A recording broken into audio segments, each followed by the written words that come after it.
Yo, what's going on, baby? It's Major Key Monday. Major Key Boxing in the building. We have a special guest tonight. You know what I'm saying? Y'all already seen him doing great things last weekend. We got other things to, of course, talk about, but we'll talk about that on the back end. Right now, we've been talking about this since before the other breaking news. I know the whole YouTube is going crazy on this new information that's going on, but we still have to celebrate the great card last weekend. And, you know what I'm saying, a very tough competitor that I want to see fight again. And I want to see, you know what I'm saying, do great things. He gave me his time, and I very much appreciate the man. I was there seeing him ringside. If y'all already seen my videos, y'all seen the introduction when he came into the ring. So let me just introduce him real quick, man. We got a couple of people in the building. First, I'm going to introduce Troy Graham, of course, my man in the background who introduced me to this brother right here. And then my man, Nicholson. What's going on, brother? How you doing? Salute. I'm doing good, brother. Thanks for having me, man. Thank you for being here, man. It's a blessing that you here, man. Bro, how you doing, man? Man, I'm doing great, man. I can't complain. Had my week break from the fight. Now just started back running today. Okay. So just staying ready, Hopefully I'll be back in the ring soon. Okay. So first and foremost, for the people that really didn't follow the career, because I know somewhat of your career, you know what I'm saying? I know what I know, but some people were like at the beginning, like, who's DeMond Nicholson? You know what I mean? Is he a cherry pick or something like that? Then they were surprised that you rocked for 8 rounds like that. They didn't know who you were. So tell these people who you are, you know what I'm saying, and what you've done with how you started boxing and stuff like that, so they can understand. Well, I started boxing at the age of 6 years old, man. So I've been in the gym since a baby, basically. And I won a few national tournaments in the amateurs. I think about 5 or 6. I was a 2012 Olympic alternate. A lot of people didn't know that. And yeah, man. And now I'm 23-4 with 20 knockouts as a professional. When I turned professional, I was training with the Headbangers Boxing Gym. With Barry Hunter was my trainer, and Patrice Harris. I was training alongside Lamont Peterson, Anthony Peterson, Patrick Harris, and a few great other fighters too. We had Adrian Brown in the camp with us, Robert Easter, Jamel Herring, Rashid Warren, Dominique Wade.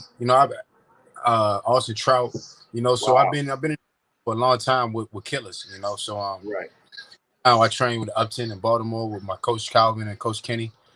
My dad, Javante, Lorenzo Simpson, Malik Hawkins, right. The likes of Warren, upcoming kid named Munza Boy Condi. So man, I'm in the thick of things, man. I know, man. Listen, man. Look, I gotta congratulate you, man, because a lot of people didn't. Again, like I gotta say, man, Berlanga has been being promoted like the way he's been promoted, and nobody knew that DeMond Nicholson and I was there, and I was talking to you about this on the phone. Like when you came in, they thought it was Berlanga coming in, right? Right. And then you get everybody like, yeah, and then they saw it was you, and they started boo, but you still stood there. You was like, what's up, And after the first round, people were like, damn, he came to fight, he came to fight, and you were catching him. So you know what I mean? Yeah. Tell me a little bit about that fight, man. Like first and foremost, just for the people, right? Is he the real deal? Because a lot of people have been down that. Is he the real deal? He has power. I will say that. Okay. I will say I'm gonna be the most brutally honest I can. Please be. He has power. He has a lot of power, but he doesn't possess the IQ yet. He has the skill, everything to become a champion, everything, but he doesn't have that IQ yet. And I think with that fight he had with me, it would definitely help his IQ. You know what I'm saying? Because I feel as though he learned a lot in that fight. He was very straightforward and was easy to hit. But when he caught me in that second round, he caught me on the top of my head. And that when you get hit on the top of the head or in the back of the head, it messes with your equilibrium. Yeah. So for me, man, it was more so me fighting with my equilibrium, trying to stay on the canvas, trying not to be on my butt, Right, so right. that was you know, just trying to stay calm, stay relaxed. So anytime it was like anytime he hit me, you know, even if I caught the punch, I was here, I was there, I was all over the place. You know, I didn't have my legs up under me. So but one thing I do know, he has to get his IQ up. He needs more fights like that, like the one he had with me, so he can learn from. You know, because I know for a fact if I had my legs up under me, it would have been rough for him, very rough. You know, and I think even still the fight was a little rough for him. You know, it was something he wasn't used to. You know, I don't think anybody's going to disagree with you on that one, man. Here's the thing. We also know that he needs you know, definitely some IQ. But I was surprised the fact that we were talking about this, and the fact that you were moving side to side and you were crossing them over. You were catching them with that quick counter right. You know, and I know that you guys had to have studied that because that was like perfection. And I was close enough to see the sweat flying off his face. I was like, damn, he's tagging him, bro. He's tagging him. Yeah. You know what I'm saying? Yeah. And, you know, my boy Shondell Perez in the building, he's saying facts because he was there with me. You know what I'm saying? He was there with me, you know, and we seen it, you know? And so that was great, man. So look, I seen you like also when you were moving around, you got, you know what I'm saying? You know what I'm saying? Sticking out the tongue like, you thought you called me, but you didn't. Yeah, I know. That was a thing for him. You know, a lot of young fighters are not used to that. They're used to people submitting, you know, like giving in when they get hit, or they just fall down or they quit. I was letting them know, like, look, you hit me with your best shots. I dropped, I got back up, but I'm still here. You know, that was one of those mind things. Like, look, I'm not going anywhere. I'm here for until the fight, until the last bell rings. You know, that was one of those. It wasn't nothing personal. It was just letting them know, like, look, I'm here, chap. You're gonna have to deal with me. Yeah. It was definitely noticeable, man. The crowd. What do you feel about the crowd though? Because some of the sound got drowned out over the television, right? But you were there. What was that? What was that crowd like? The crowd was crazy, and you could see once I made it out the first round, they was like, oh, and then when a little fight broke out too. A little fight broke out while y'all was fighting. That was crazy. When I know after when I went down in that second round, they probably was like, okay, this a real deal. This is it, you know. So I kind of heard the crowd going up, then it's going down, then it's going up. Then when I was hitting them, they was going crazy, you know. So I think the crowd was definitely for him, but you know, they seen I wasn't going anywhere and I was fighting too. So they kind of, man, I gained some fans, man. I gained some fans of his, man. You gained me as a fan, brother. That's why I was like, yo, I need to have this interview. You know what I'm saying? I need to have this interview because I want to see what's your career. So with that being said, let's look a little bit forward. I mean, you know, we still talking about the present, but I want to look a little bit forward. Like, so what do you think about the state of that division? Because right now you got Canelo trying to become undisputed. You in that division, right? And what do you think about the state of that division? And also, say that one more time. You said, oh my bad. What do you think about the state? I'm sorry. What do you think about the state of that division, right? The 168-pound division, right? And also, what are your next steps to get to a title shot? See what I'm saying? Because I feel like you're worthy of that competition to get that title shot. So what are your steps and what do you feel like as a whole with the 168 division? My step to becoming a champion for myself, with me just looking at it from my point of view instead of like looking at it as like a matchmaker or my team point of view. For me, it's just to stay busy. You know, take this little 30 days off, run, stay in shape, and then soon the 1st of June, come here, get right back in the thick of things, right back in camp. I want to fight in July or August. For me, man, when I stay busy, that's when I'm at my best. You know, that way I'm always fresh, I'm always ready, and I'm always in shape. You know, I had a kidney scare a few years ago, and they were saying it was from me not resting, me not getting enough rest. But now that I know exactly what my body needs for recovery and everything, you know, I can stay busy now. You know, it was a while where I wanted to fight at least every 4 to 5 months, but now I can stay busy as much as I want because I know everything I need to do to keep my body intact and in shape. So man, I'm trying to stay busy, man. I want to get back in the ring at least July or August, and you know, just stay busy, man. Stay ready. You know, I can't take any more losses, which I won't take any more losses, man. That fight helped me so much mentally and physically, and and for right now, man, like you asked me about the super middleweight division, right? Right, right. Yeah, is is the new welterweight division, man. You know, it's jam packed.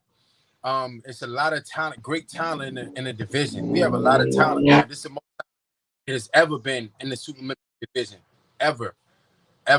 What you have Canelo, you have Billy Joe Saunders. Billy Joe Saunders is really, to me, he's one of the most natural, best boxers in the division. Him and Caleb Plant. Um, you have Benavidez. You have Danny Jacobs, man. We just have nothing but talent in this weight class, man. You know, even Charlo talking about moving up. Um, it's just so much. It's just so much good talent, man. And it's so much history to be made.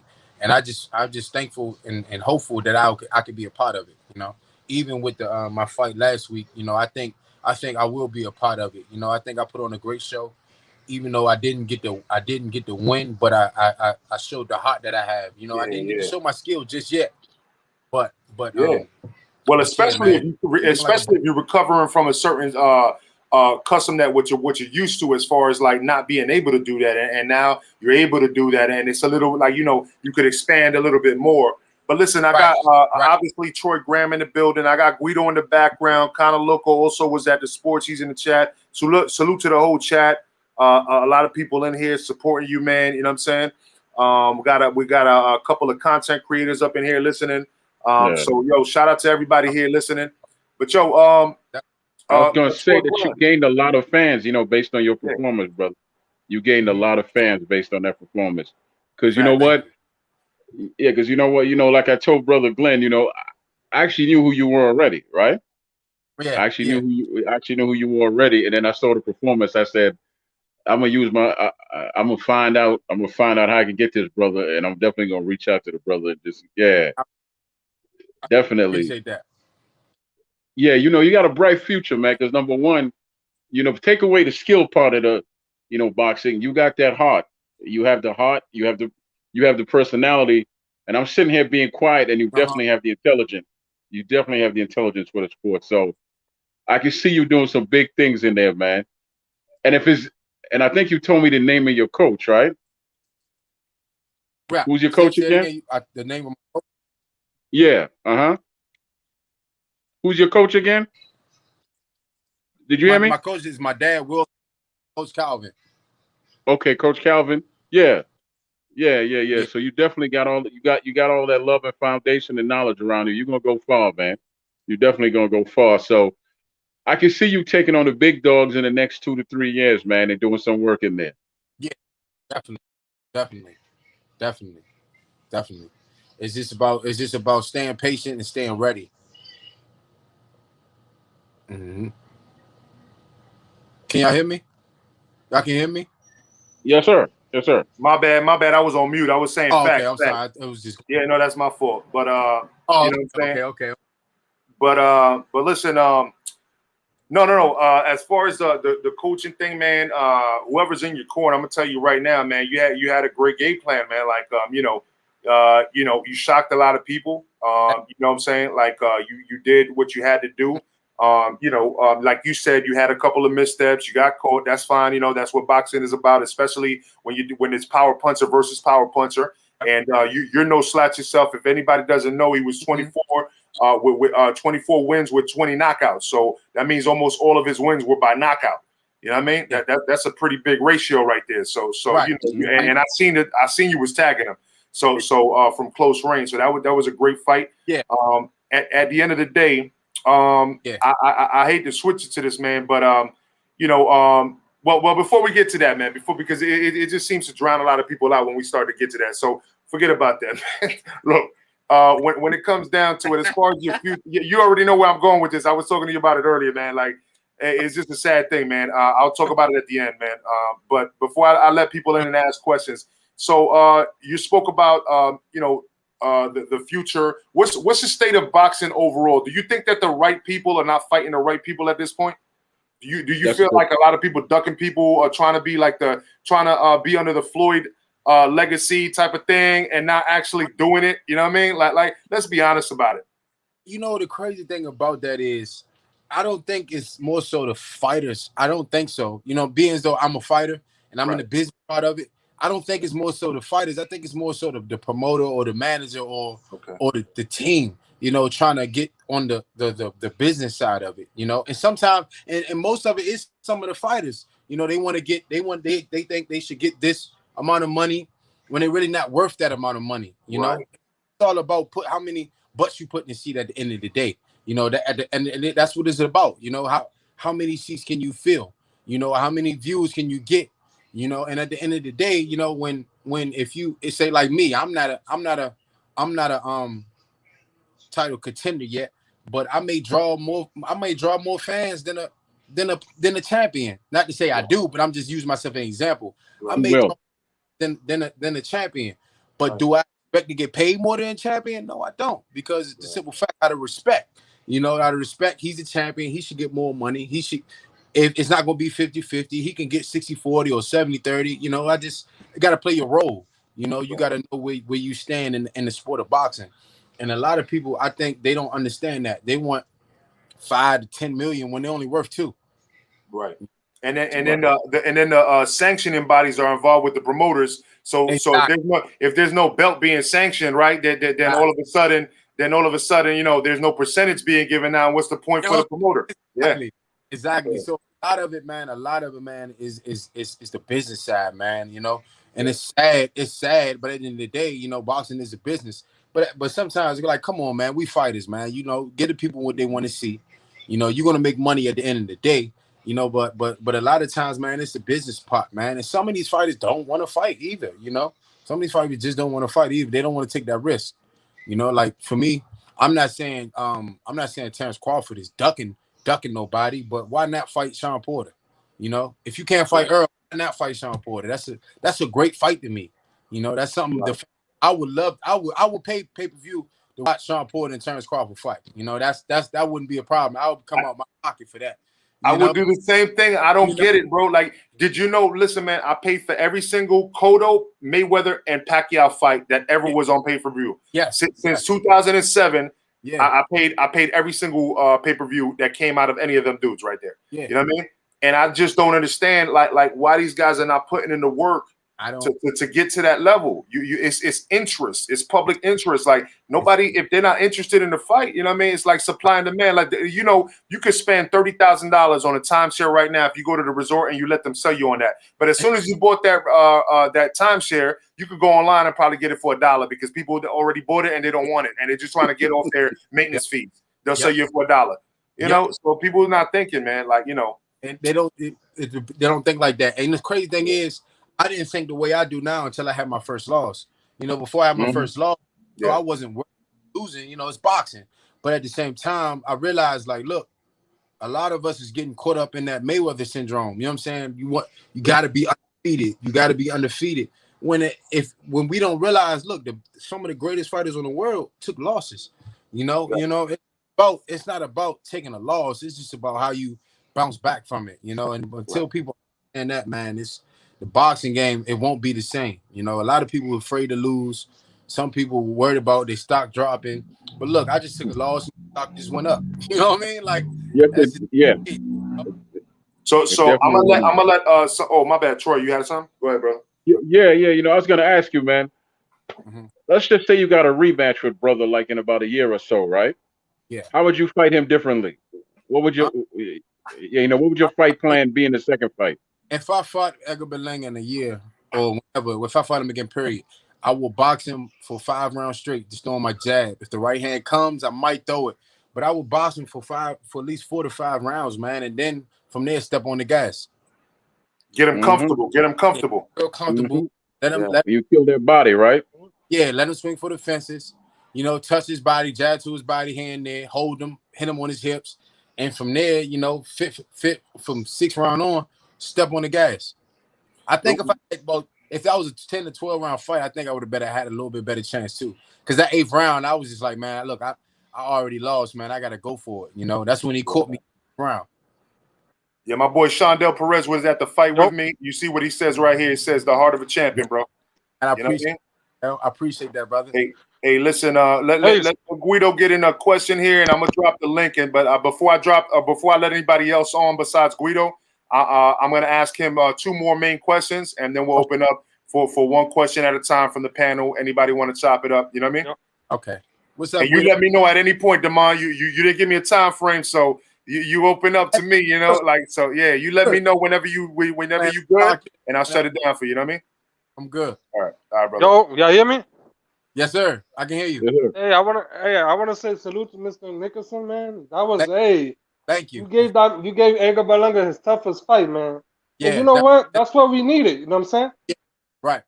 Because a lot of fans was like, oh, we need to see if Edgar Berlanga could go past round. Right. You know what I'm saying? We want to know if he could take a punch. Exactly. You know what I'm saying? A lot of fans always complaining about because he was knocking everybody in the first round. So yeah, I'm kind of glad you gave him a tough fight. You know what I'm saying? Even though I wanted to knock out, I was going for Berlanga. I ain't gonna lie. Yeah. You know what I'm saying, bro? But you really, you know what I'm saying? You gave him a hard fight.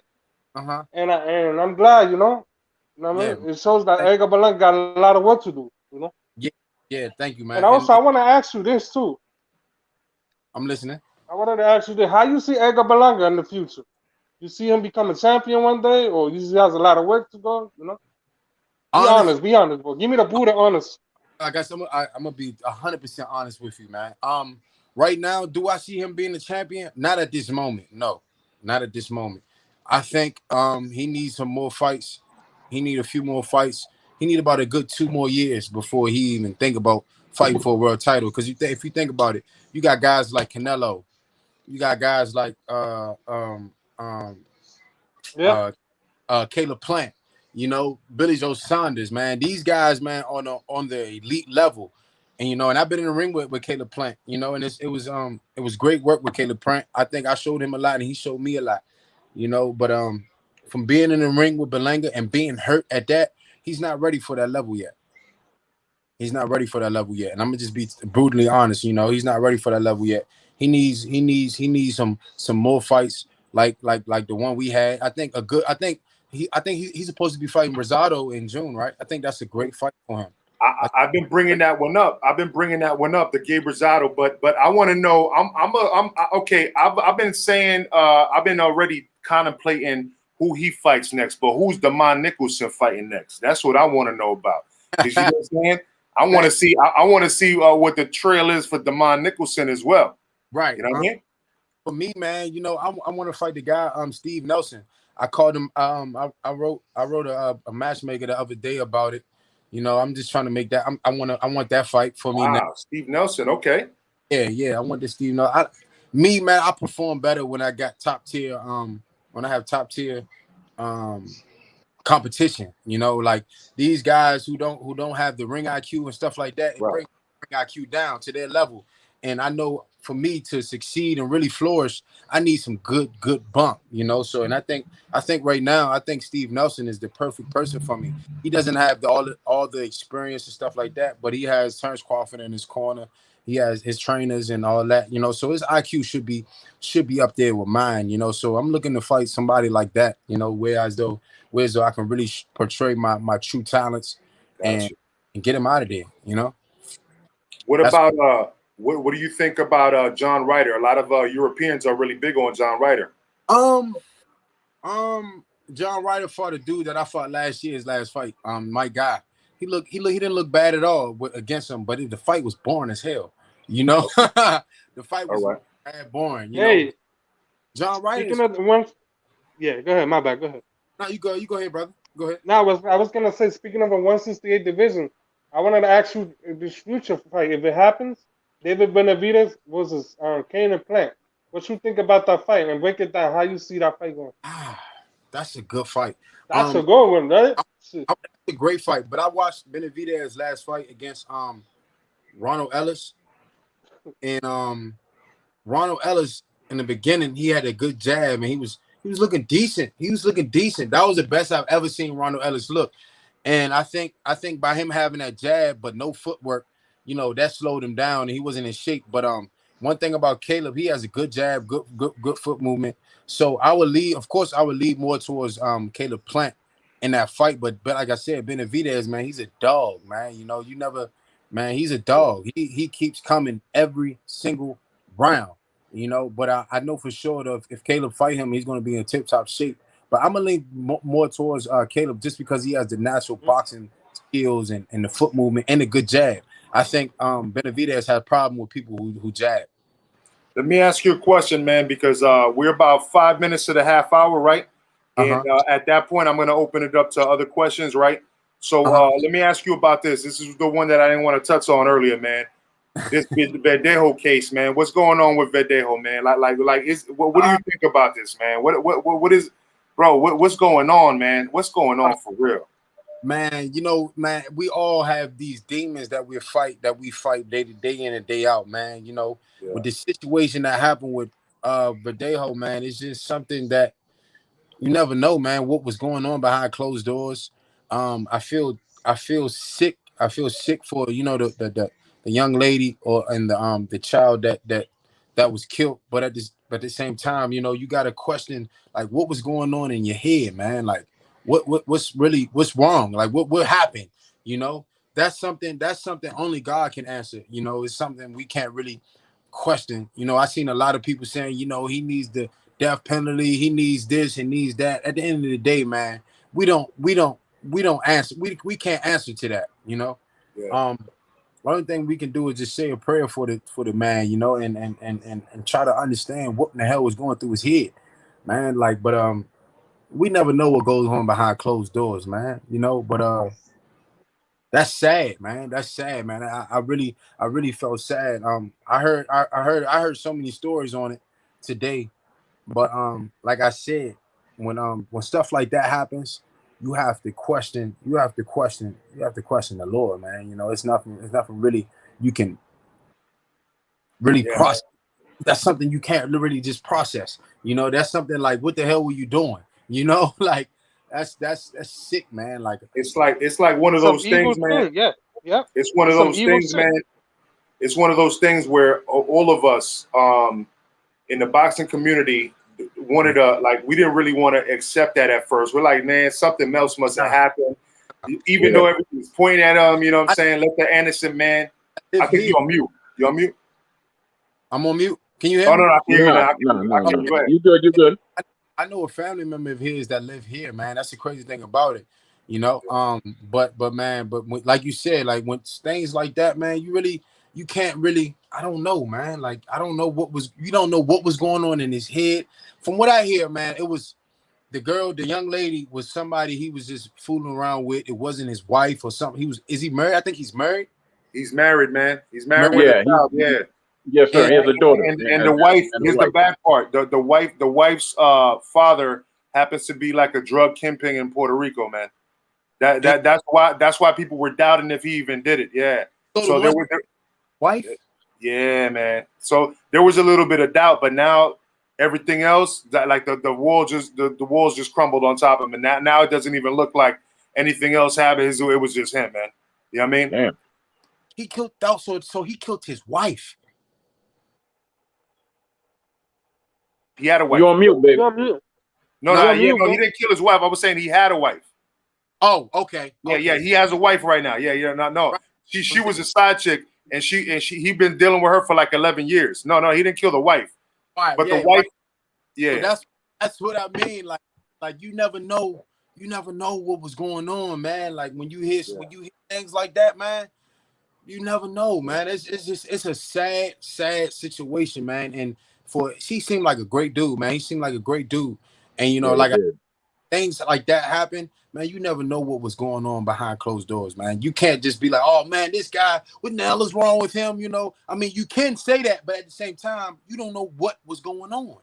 You don't know what was going on, man. So I can't judge him. That's not my job. But at the same time, it's like, Joe, like, man, like, come on, man. Like, what?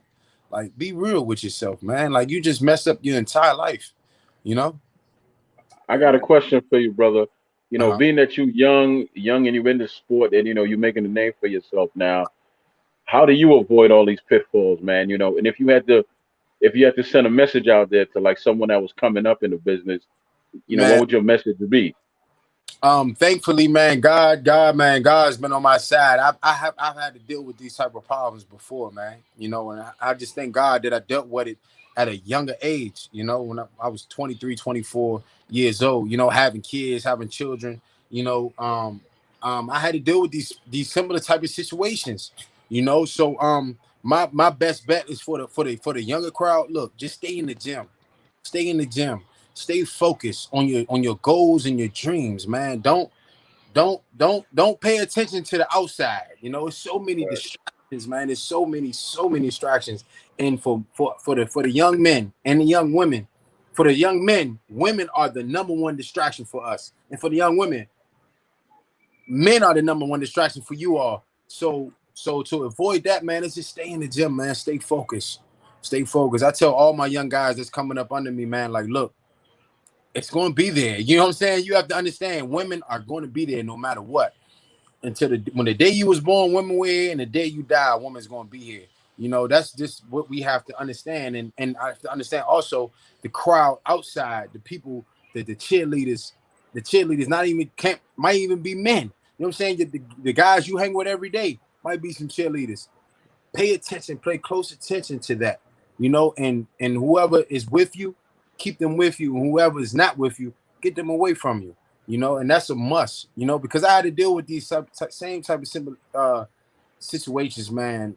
Coming in and growing in the boxing, and that's why my career went this way it should. I should be 28-0, man. I should be 28-0 with 28 knockouts. You know, but like I said, I had to live and I had to learn, you know. But I just thank God that I had to go through these situations at a young age, and I could still build and conquer and accomplish all of my dreams and my goals in life, you know. But man, sometimes you just have to stay, like, for us fighters, young fighters, man, you just got to stay in the gym, stay focused, and stay on, and don't forget. Man. You got to keep it trucking no matter what. You know what I mean? Look at Manny Pacquiao, man. You know what I'm saying? Look at Manny Pacquiao, man. Nobody ever thought that little kid, that little guy from the slums was going to do what he did. You know what I'm saying? Look at him. But man, his pro debut, he made $1. Yeah, man. You know, dollar goes a long way in the Philippines, bro. You know what I'm saying? But listen, man, I'm gonna start opening it up to the panel, to the chat now. Mm-hmm. So anybody want to click the link, you're more than welcome to. There goes the link. In the meantime, Troy, Guido, go ahead and talk to Damon, man. He's gifting us with his time right now. You know what I mean? You know, get as much information. You know, obviously he showed us something different that nobody else could show us. You know what I'm saying? In that fight a couple weeks ago, well, a week and a half ago. So go ahead, pick this man's mind, and let's try to see what's going on. What I want to ask Nicholson, what you think about this weekend, man? We have a big fight this Saturday. Canelo versus Billy Joe Sanders. 70,000 have sold out. You know what I mean? And Cowboy Stadium, man. 70,000. 70,000. Crazy. That's crazy. See, I need to fight Canelo. I need to. Yeah, man. But nah, man. All seriousness, though, man. All seriousness. I think this will be the fight of the year. You have two talented, highly talented guys. We all know, you know, in the past when Canelo fought against boxers, he kind of struggled, had a hard time. But the hardest time, his two hardest fights to me was against Floyd and against Lara. You know, those is two hardest fights to me. And two guys who got beautiful footwork, beautiful jabs, and throw beautiful punches and combinations. And I think Billy Joe Saunders falls along the line of a Floyd Mayweather and Lara, as far as like his skills, his technical skills, his ring IQ and stuff like that. You know, it's just sometimes Billy Joe Saunders, we see him get tired in the later rounds. You know, and sometimes we see Canelo get tired in later rounds, especially when he has somebody that can fight. So, but one thing I can say, Canelo power lasts through the whole fight. You know, so I think this fight is going to play out very well. It's going to be a lot of defense and a lot of offense, and to me, honestly, I think Canelo takes it late in the later rounds. I think he can stop him in the later rounds. Yeah. That's what's up. That's what's up, yo. Well, salute to my boy Rapstar. You got a guy from the UK over here, one of the UK's realest. My man Rapstar Boxing Knowledge. He's got his platform as well. You go ahead and subscribe to him as well. Okay. He want to ask you some questions for the UK fans that follow us over here. Okay. How's it going? Yeah, how's it going there, mate? How you doing there, Nicholson? How you feeling? I'm doing great, man. How about yourself? Yeah, I'm doing really good, man. And I really like the way you broke down the Billy Joe Saunders fight. Because you're a boxing guy, it seems to be that you understand the boxing, way better than a casual fan. And the way that you broke that down, it seems that you understand what Billy Joe Saunders brings to the ring. And, it was nice to hear how you broke that down. Yes. Billy Joe, man, to me is one of the best boxers on the planet right now. Skillful wise and footwork and everything, to me, honestly, he's one of the best. Definitely in the super middleweight division, besides myself, but he's one of the best, man. He's a very, very, very skillful dude. I've been watching Billy Joe Saunders for a long, long time now, and I always enjoyed him each time he fights. Hey, man, look, man, I appreciate your breakdown, but I got a couple of questions for you, bruv. I really appreciate your performance. You're a warrior, bro. You never went in there to fucking sit down, bro. You kept coming. You kept coming. And let me tell you something. I see something in you in the last round. I see that last couple rounds, you believed in yourself again and you started bringing it to the table. I got to tell you, the warrior in yourself, just to know that you wasn't ready to, lay down, man, it means a lot to boxing. And it just shows us what kind of a man you are. You know what I mean? Man, thank you, man. I got to give you that credit. I know you came second best, but for us, I told everybody, I said, you got to give this man Nicholson credit. When I came over to all the panels the next day, I said, we can't just give Berlanga credit. We got to give the opponent credit that he made it tough for him there. Yes. But I've got a question for you. Is the Berlanga power, is the power overrated or is the power for real? That's the question a lot of people been asking me. I really can't say. I want to say his power is what they say, but at the same time, he only caught me flush, and that was in the 8th round. In the 8th round, he caught me with that I think a right hook. But my a lot of people would have gone it was a counter right over the top. It was a counter right over the top. Yeah. So my legs were already gone, so that's why I dropped and I got back up. So and that second round, he hit me on the top of my head. So I think those are the only punches that really landed cleanly. He caught me with a few other punches, but a lot of it was on my glove and stuff like that. So I really don't know, honestly. But saying that he hit me on the top of my head, I would say, yeah, his power is real. But the kid definitely has power. But it's not the type of power where though I would be like, oh man, goddamn. You see, I kept coming. I didn't shy away from anything. Yeah. I mean, so what you're saying is his power is not underrated, but his power is definitely there, and it's one of his main attributes, right? Yes. Yeah. So can I ask you, what are you looking to, have you ever thought about what you're going to do after boxing? Are you staying in boxing? I know you're currently active. Are you thinking of staying in boxing as a business? Are you thinking of being a coach in the future, or is that too early to speak about? I'm a definitely I think more so when my career is over, man, I definitely want to be a trainer. But I'm gonna lean more towards like management too, also, because I don't know if you guys know, but I was recently signed with a promoter, Lou DiBella, and all that. I had a promoter, I had a manager and everything, but now I'm a free man. I don't have no manager, no promoter, or nothing. Oh shit! Congrats, brother. Yeah. Thank you, man. That's the way to do it. That's the way to do it.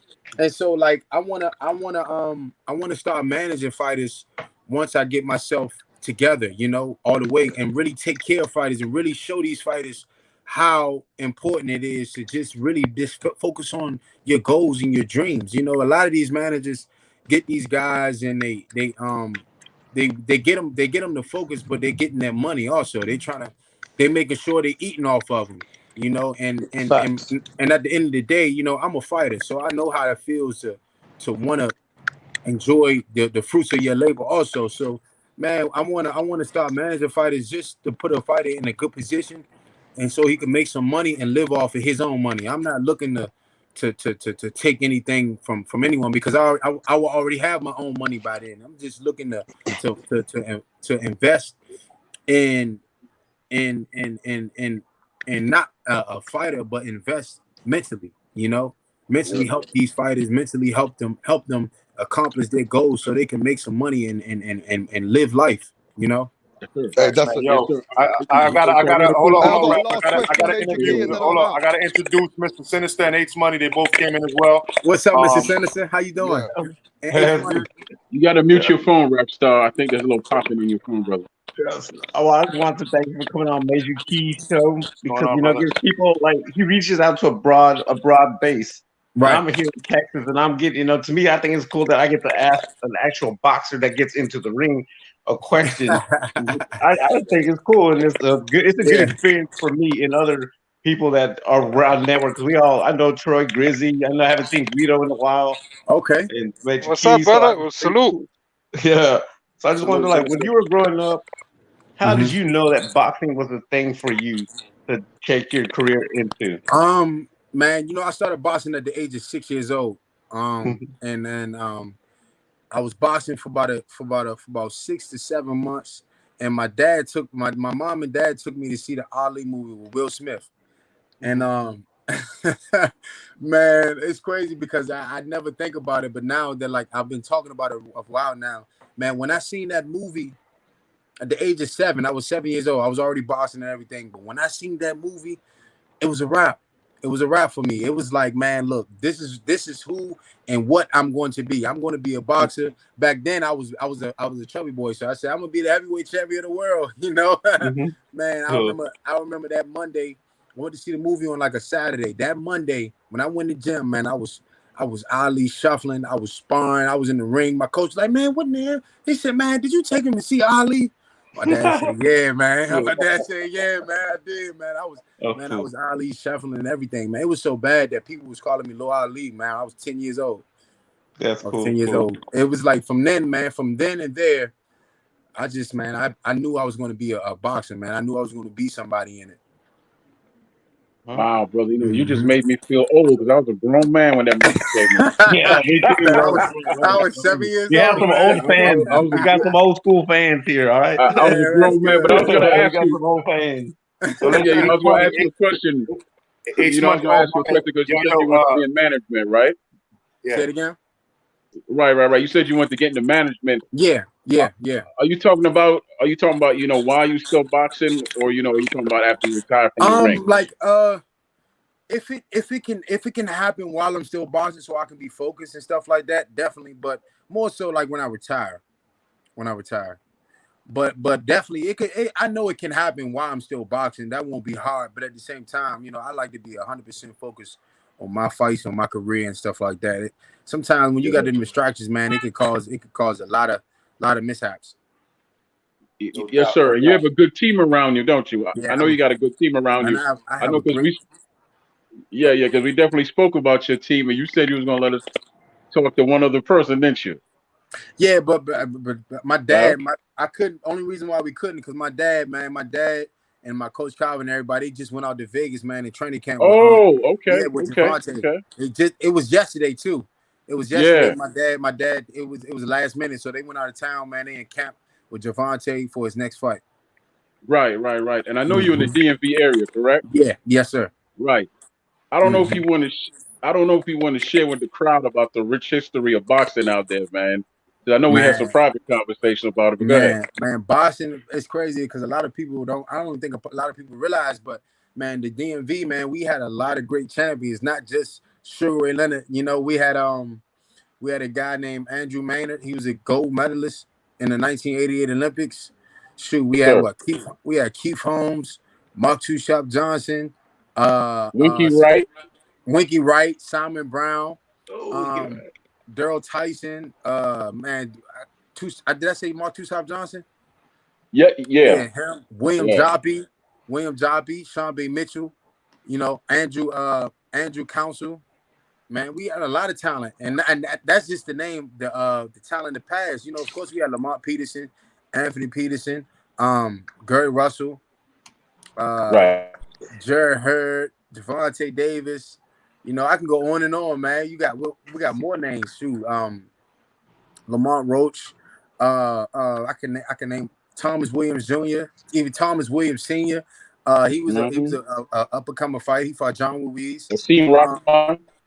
Hasim Rahman. Yeah. See, yeah, you keep going. There we go. Man, we have a lot of talent.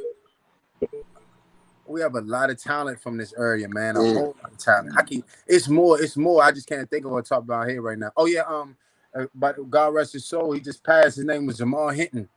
He was a I know who that is, brother. I know who that is. Yeah. Oh, you do? Okay. Jamal Hinton. He I know just who that passed, is. man. He just passed in a car accident. Okay. Yeah, man. It was sad, so sad. But man, it was so much talent here, man. I could keep going on and on. Man, it's so much talent. Oh, DeMarcus Corley. How can I forget that? Chop. Yeah. Chop was there too. Chop was there too. That's right. Chop. You know he's cut hair too, right? Chop was yeah. there. You know Chop's a barber too. So yeah. Wow, yeah. man. I can't forget. I can't believe I forgot about my man Chop. Man, no. You know he's gonna get on you. Good, man. He's still today, man. I take advice from Chop, man. You know, he's been. I've been trained. I trained with him and everything, man. He's helped me out, man, since I was a kid, since I was a teenager. That's right. Man, there's so much talent from this area, man. That, and people, you know, we all stick together. I still talk to. Your phone went out, brother. Can't hear you. We can't hear you, bro. You can hear me now? We can't. Yeah, we can hear you. Yeah. Okay, yeah. I still, and everybody that I just named, you know, I still talk to them. You know, I still reach out to them and get advice and everything. You know. Yeah, man. Yeah. Also, right. I know you train out of Upton Gym in Baltimore, right? Yes, sir. Yeah.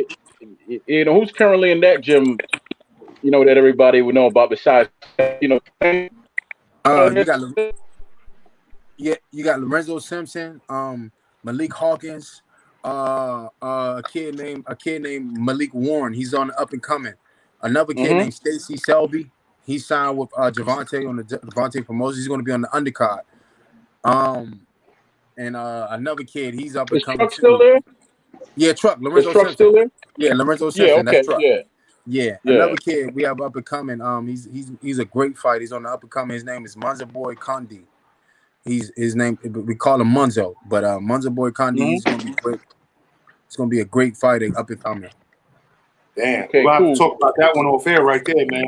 I don't know what happened to H Money. He left the building. He was next for the question, but okay. Let me ask. I've got a question there. Go ahead. Yeah, at this point, just open it up, man, because I got these damn Hondas over here. I got a question. Loud ass Hondas over here, you know. Yeah, I got a question. Yo, can you hear me, bro? Yes, I can hear you. I can hear you. Yeah, I got a good, interesting question for you, Nicholson. And I know it's a bit of a deep question. I want to go there. As you've seen in the current affairs in the media, and you've seen with the mental illness with boxers, you've seen a lot of boxers have been generally open. And they're coming out saying that, look, man, sometimes you could be the most strongest guy, but you're going to have, you could have some mental weaknesses. Have you currently seen any other boxers, or even yourself, has ever suffered any kind of depression, any psychotic, any mental illnesses that you are concerned for the boxers of today? To speak on that, man, it's a lot of, I know every boxer probably goes through a mental phase with depression and everything. You know, it's just something that's a part of the game. You know, it's a part of it, because, you know, people look at us and just look at us like we're Superman, You know what I'm saying? Like we're just unbeatable, unstoppable, and just like we could take pain from anything, when it's not like that. You know, we're natural human beings. We just in shape, you know, and we hurt too. You know, it's been times where, though, I wouldn't say it was more so where I had to be checked into a hospital or anything like that, but it's been times where, though, man, I'd be stressed out, you know. And it feel like sometimes you really can't talk to nobody, because no one will really understand where you're coming from or how you feel, because they look at you as just unbeatable, unstoppable, you know. So it's kind of hard sometimes, you know, for some fighters. So I understand when a fighter say that, you know, I'm going through it right now, I'm stressed out, I understand that, you know, and that's something like I would like to open Yeah. up to as fighters, you know, just if you need anybody to talk to, you know, talk to me, you know, because I've been through all of that, man. I've been through all of that, you know, and luckily, like I said, luckily, man, you know, I'm at a time in my life where as though I didn't face all my fears. I didn't been through it all, and that's why I fight the way I do, you know. So I understand, you know, you know what these fighters go through and have to deal with, you Have know. you got anywhere you can go for help? Like, let's say you're going through depression, or let's say you go through some mental, you know, problems. Have you got any boxing federations or any boxing kind of places that you can go that they're going to support you and help you? Honestly, my place I go is the gym, so I don't really know. But you know what? I'm glad you're asking this question because we as fighters need that. We need that. We need places we can go where as though when we feel stressed, just to have a stress reliever. And for me, honestly, it was the gym. You know, when I go talk to my coaches, go talk to somebody who can understand where I'm coming from. You know, that was my help. You know, going to the gym, hitting the bag, talking to my coaches, explaining to them what was wrong, or talking to my dad. You know, that was my help. That was my way out. You know, talking to my dad, talking to my coaches and stuff like that. You know, the gym is my lifesaver, man. You know, if it wasn't for boxing, man, I don't know where I would be. You know I would be somewhere probably good, but not how I am now. You know, man, boxing saved my life. You know, so It keeps you but focused pretty much. yeah, definitely. But I'm glad you asked me that question because now Yeah. that you asked me that question, that's something I can look into for boxers who's going through mental problems and stuff like that. I can probably open up something myself. You know. Yeah, I really appreciate you being honest and telling us how you feel sometimes. For You know, real. Uh-huh. we understand being men. Yeah, man. Men That feel would Yep. men definitely feel be weak. dope, man, with your platform, man. That would Yeah, be dope. Yes. yeah, You know, Okay. that would be super dope, man. I'm glad he asked that question. yeah, Yeah. look, That's a man, at the powerful. end of the day, I'll just Mhm. say this to you, Nicholson. At Uh-huh. least you recognize, yeah, that the future of these future boys, that you Hmm. can see that today's fighters, with all that current pressure, Yeah, with the social yeah. media, Especially and social. I was about to say social media. Oh my goodness, that's exactly what I was about to say. I was gonna bring that topic up. Yep. I was just Yeah, gonna bring that topic. yeah, yes, How do you feel as a boxer? All these people disrespecting boxers like they are punk and bums and all that kinds of. man. And the crazy thing I is, feel I get that that's so all the time. disrespectful. I get that all the time, man. Especially before the Berlanga fight. Oh, he's a bum. He's a cherry picker. Don't run from Berlanga. Don't do this and don't do that. See, if I wasn't a strong-minded human being, man, Yes, sir. I would have lost before I got in the ring. You know. Yeah, man. But it's crazy. You're right, man. Social media, man, could be a yeah, gift and a curse. You know, so man, a lot of these dudes, a lot of these fighters that's coming up, they won't know how to take that. You know, Yep. so I'm glad he asked that question, man, because Well, now, make sure you tell everybody that social media, when it comes to major key boxing, is a gift yeah, and not a curse. You know what I mean? definitely, Make yes, sure there you we spread go. Yeah. that. You know what I mean? We got real people here. We got Yeah, real yeah, people. You know and what I'm make sure saying? you let Support them know there's boxing. a brother Truth in right here. England as well with rap star boxing knowledge. We keep it real out here.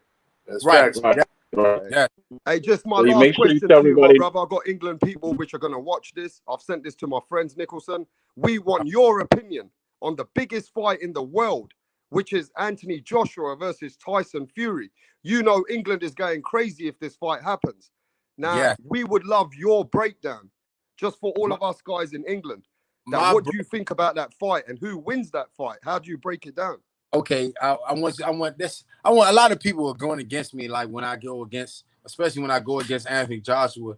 You know, I'm not when it comes to boxing, man, I'm a realist. You know, I like to speak on the person who has the best skills, who I think is more IQ, more ring savvy, and more who has the better IQ. To me, hands down, Tyson Fury is the best heavyweight in the world.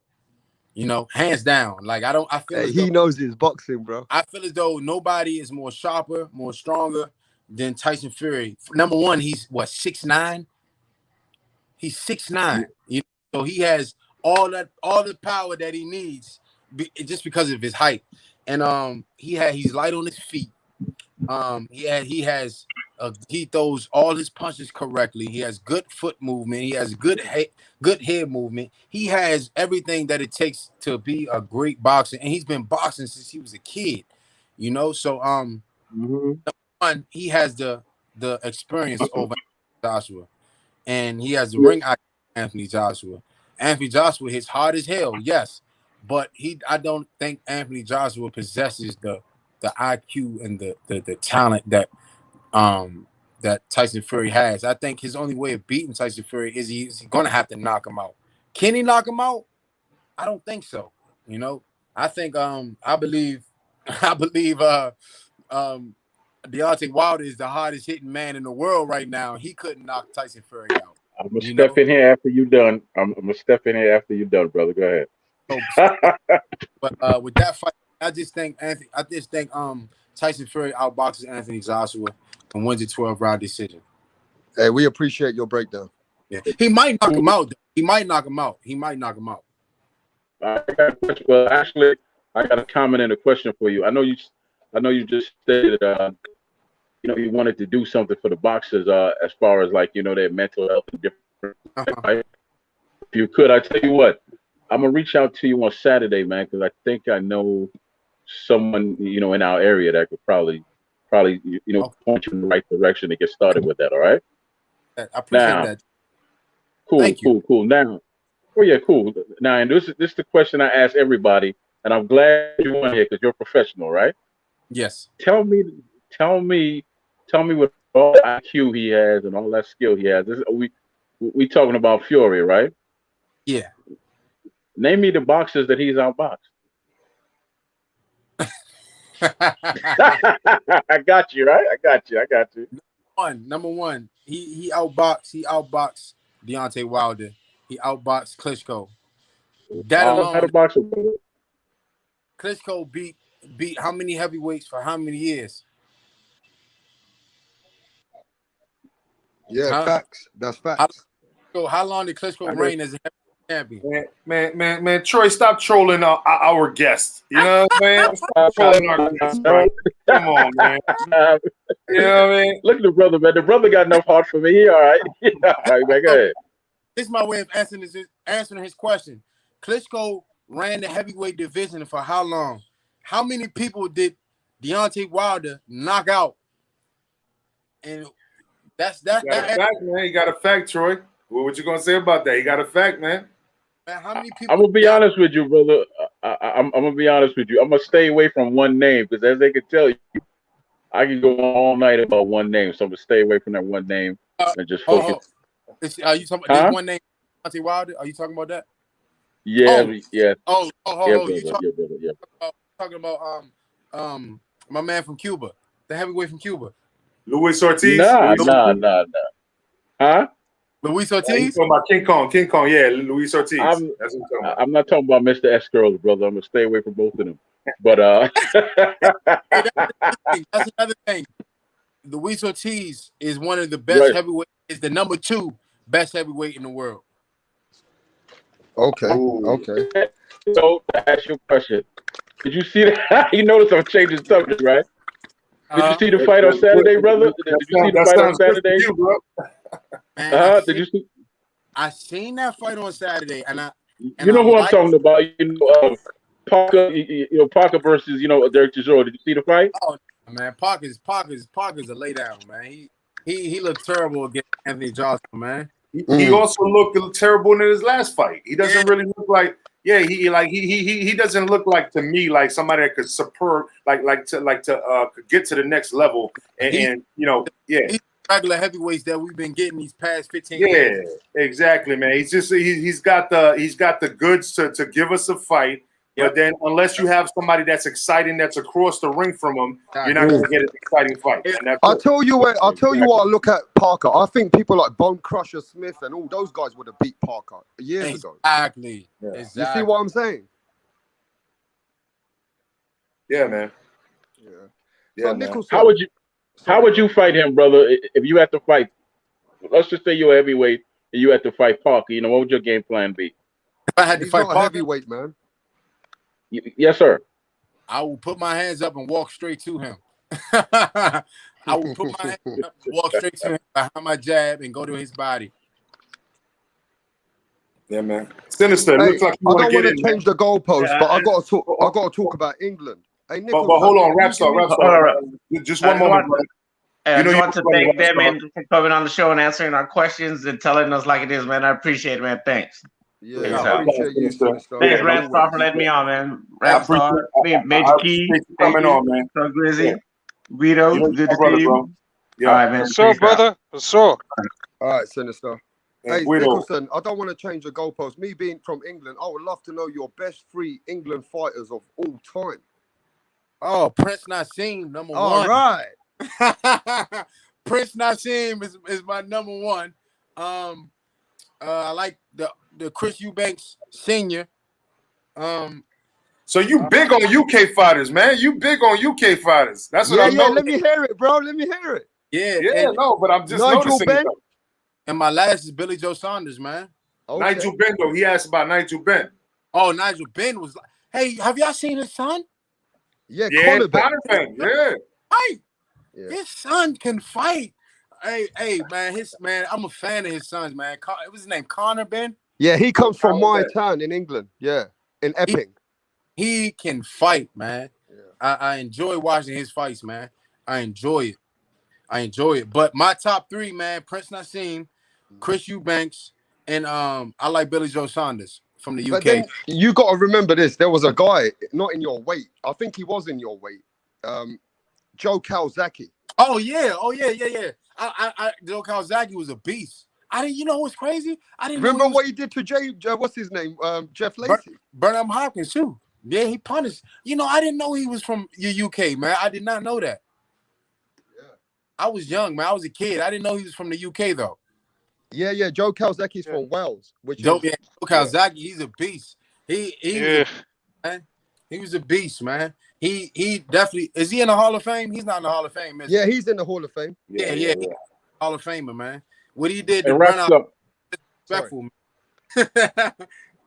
Man, Yo, Nicholson. Troy, hold it down for me. But I know Guido want to get his. Yeah. I I'll know hold it Guido. down for you. Yeah, Go on, you know, Guido. listen. I just got a quick question for Rapstar. Who's Okay. over there, like in 168, that can challenge a brother that's in front of you right now? John Who's Ryder. Joe Ryder? John Ryder. Yeah, we spoke about that earlier one. And yo, what's Yeah. up? He has a Punch big Drunk fan in the base building. over there. He has a big fan Look, base at in the the end of the day, UK. right? We got to remember this. John Ryder. I would love to know what Nicholson thinks about John Ryder. I mean, No. Hold on a second, Rapstar. Does he have a big fan base in the UK? yeah, John Ryder's okay. I mean, he did really well against Callum Smith. He's got a lot of fan base in London. Okay, brother. Here's your chance to promote, man. Here's your chance to get that fight over in the UK, brother. Go ahead.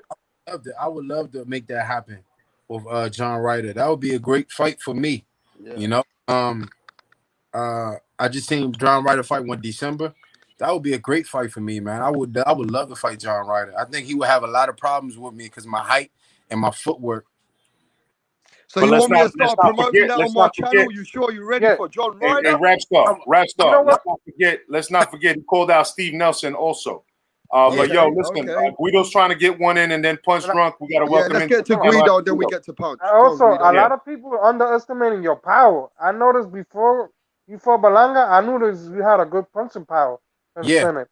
Yeah. And a lot of people were sleeping on your punching power. Man.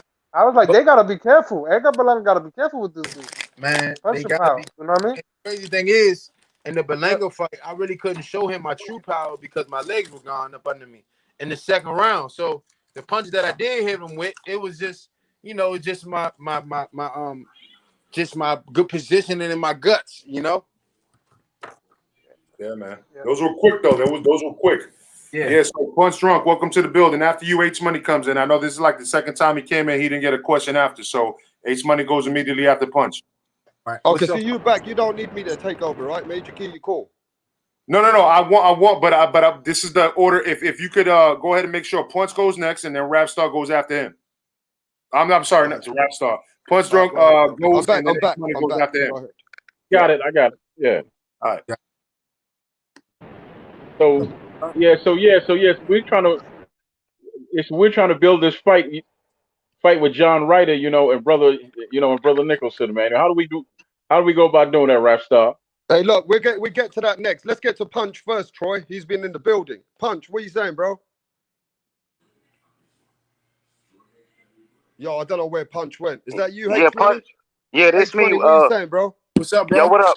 Yo, what Yo, up, H, though? I'm just taking over the panel for Major Key. You got any questions for the brother? Absolutely. Can y'all hear me? Yeah, we can hear you. Yeah, you good. You good. Yo, H, you good. yo, what up, Guido? Shout out to everybody on the panel. Shout out to Demond Nicholson.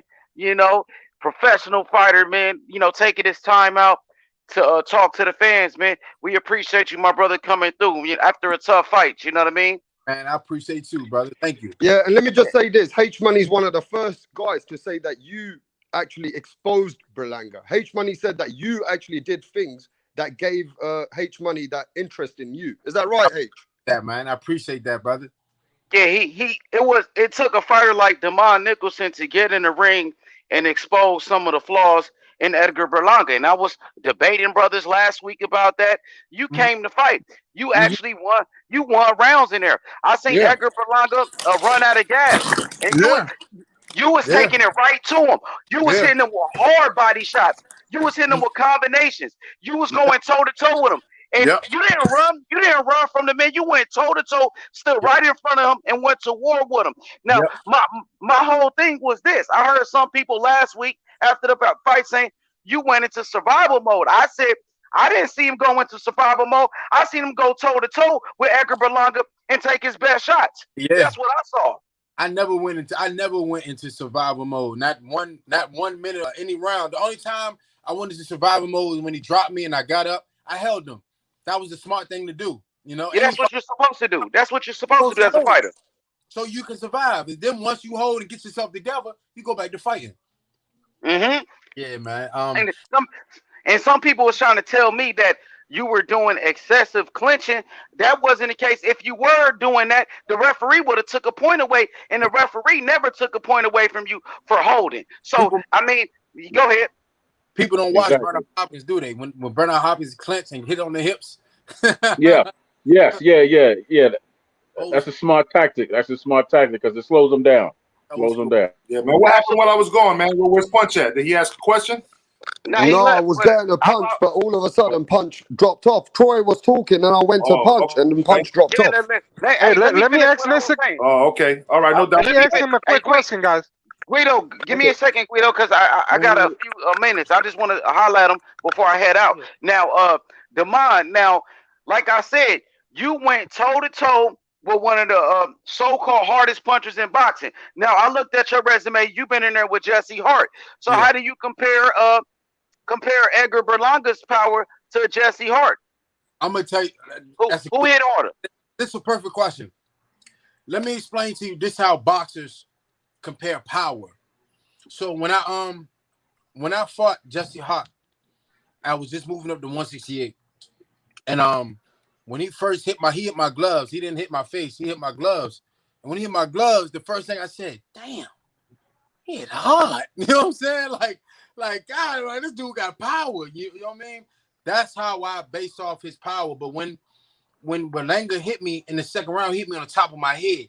So when I went down, I said to myself, what the hell did he hit me with? You know what I'm saying? So that alone, that right there goes to tell you how I look at their power. Like when Berlanga hit me, I was like, man, what did he hit me with? You know, I was confused. Like I didn't know what I got hit with. And Jesse Hart hit me, I was like, damn, he hit hard, you know. So, but it's kind of different too, because like I said, he hit me on the top of my head.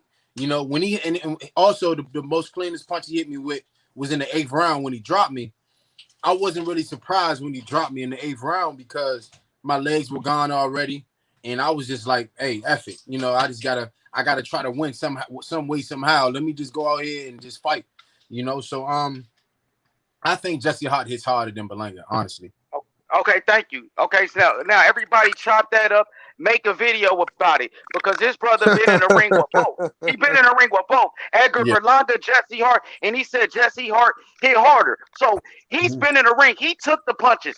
He fought the battles. So he knows. He knows better than all of us. So what do you think about the hype Edgar Berlanga getting? Some people saying he's the next Mike Tyson. I mean, do you feel like he's being overrated right now? You've been in the ring with him. Do you think the hype that he getting is it worthy? No, it's not worthy because if you think about it, I'm his first real fight.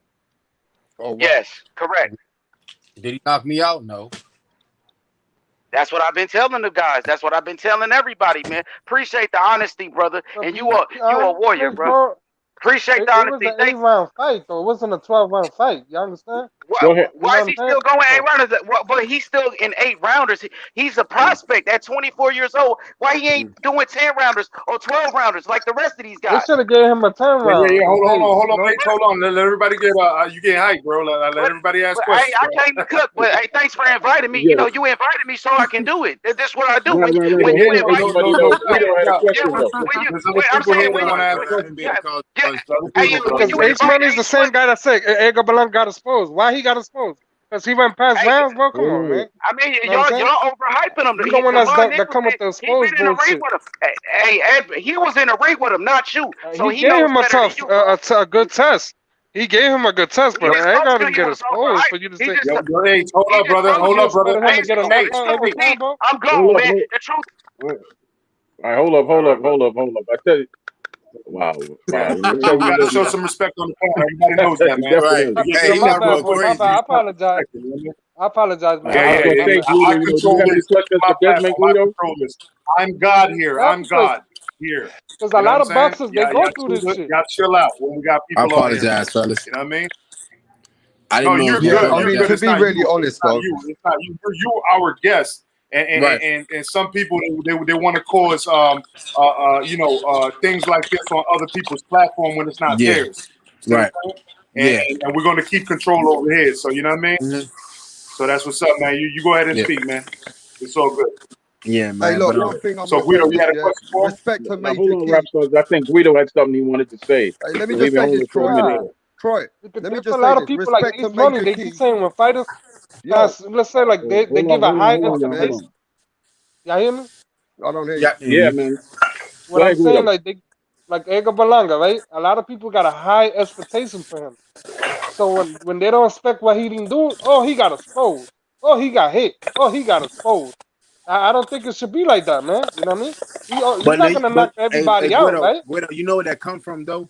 That come from when people say stuff like that, or when they put people on a certain platform, it's because it's not his fault. It's his team fault, you know, for putting him in those fights. And because for real, to be honest, he had 16 fights. There's no way he should be fighting the 8th round. You know what I mean? But that's his team fault. You know what I mean? Like when I was coming along, I had my first 10-round fight. Well, you know what? I had my first 10-round fight, my 17th fight. After my 17th fight, I had my first. After my 18th fight. You know, but at the same time, you got to move certain fighters certain ways. You know. Yeah, but also Nicholson, I want to say this before we get a Shelton, is that you knowing as a boxing man, that was the best thing for Berlanga to go all the 8 rounds with you. Yeah, H Money can say what he wants, but let's be honest. Isn't that the best thing for Berlanga? Exactly. For him to have that experience with you once he goes up to start fighting the Rosados, the Daniels. Exactly. You've got him prepared for that, bro. So you got to actually respect Berlanga for knowing that he can do that. He can go the rounds, right? And we got to remember this. Look, we respect you. We know that you are a warrior. But on that last round when he clipped you, a lot of people said that if it was another round, he would have stopped you. What do you think about that? Oh, no, he wouldn't have stopped me. He wouldn't have stopped me. Let me tell you why. The reason why he caught me the way he did in that 8th round was because I told myself, and in my corner was like, look, you got to go out here and fight, you know? And I told myself, look, I got to lay it all on the line. I don't care. I didn't care if he knocked me out. I didn't care if he dropped me or whatever. I was trying to win, you know? So you were going to let the referee stop it. You were not going to give up. Exactly. Okay. I was trying to win. And the only way I could have won in that 8th round, it was to try to knock him out. So I was trying to knock him out. That's what I was trying to do. You know, I didn't have my legs under me or none of that, but I was still trying to my hardest to knock him out. So when he caught me in that 8th round, he caught me because I didn't bring my hands back up. I was like, it is what it is. I'm gonna go out here and swing for the fences, you know. And he caught me. If you see, was you hurt then with that last punch? What he gave you? Would you say that was the hardest punch? It hurt you? It didn't necessarily hurt. You know, I was already numb. I was already numb from the second round, man. So none of them punches hurt me. I didn't have my legs. You know. Yeah, yeah. Hey, look, he said that a couple of times, Rap Star. Welcome to Shelton Moore in the building, man. Shelton Moore, I know you got a couple of questions. How you doing, Shelton Moore? What's up, fellas? How's everybody doing? Rap Star, Guido, Troy. Hey, what up? What up? Major Key, my guy. What's happening? Mr. Nicholson, how you doing, sir? Man, show your face so Damon can see you, brother. You know what I'm saying? Mr. Nicholson, how you doing, sir? All right, brother, you scared him. He busy right now. Yo, you scared him off, man. You scared him off, man. Put that camera back off, man. I apologize for asking. He's gonna be back. He's gonna be back. He might be having. You know what? Respect to him, Major Key. Major Key, respect for you to bring the interview together. You know, you're working hard out here. Thanks for putting me on the panel. Yeah, man, we appreciate I'm trying, man. I'm trying, man. Yeah. And look, we got to remember this. I got to run in a few, yeah? Yeah, we got to remember this. That Nicholson coming here, chopping it up with us. It's all respect to him, man. But you're going to get some hard questions here, Major Key. It happens. Yeah, man. There you go. There you go. Yeah, so we got Shelton Moore that wanted to ask you a question. Yeah. Okay, I couldn't hear at first. I can hear now. Mr. Nicholson, how you doing, sir? How you doing, brother? Good to speak to you. Good to speak to you, man. Yeah, the question I got is, we already know what happened in the Berlanga fight, so we gonna go past that. What's next for you, and how has that fight helped you or hurt you? Well, it hurt me because I took a loss. I'm not a loser, man. I don't like losing. Facts. Of course, I got you. At the same time, yeah. But at the same time, you know, it helped me because you know, I got a chance at I didn't get a chance to show my true skill, but I got a chance to show my true heart. So people know that every time I step in the ring, you know, I'm coming to fight, and that right there is gonna boost me a little bit. You know, I got one of those Gotti Ward type mentalities. You know, whenever Gotti fought, people were tuned in. You know, because they knew he came to fight. They knew he was coming for war. You know, so that's one thing I guess people can get from me. But for me next, man, I want to fight some of the best. You know, some of the best out there right now. I was looking to fight a dude named Steve Nelson. So cold. Whoever, huh? Steve So Cold Nelson, yes, sir. Yeah, or somebody on that caliber, whereas though I can get myself in contention. You know, I'm trying to fight some of the best. I don't want to fight I don't want to go back to the club shows or nothing like that. I want to fight some of the best and give myself that challenge.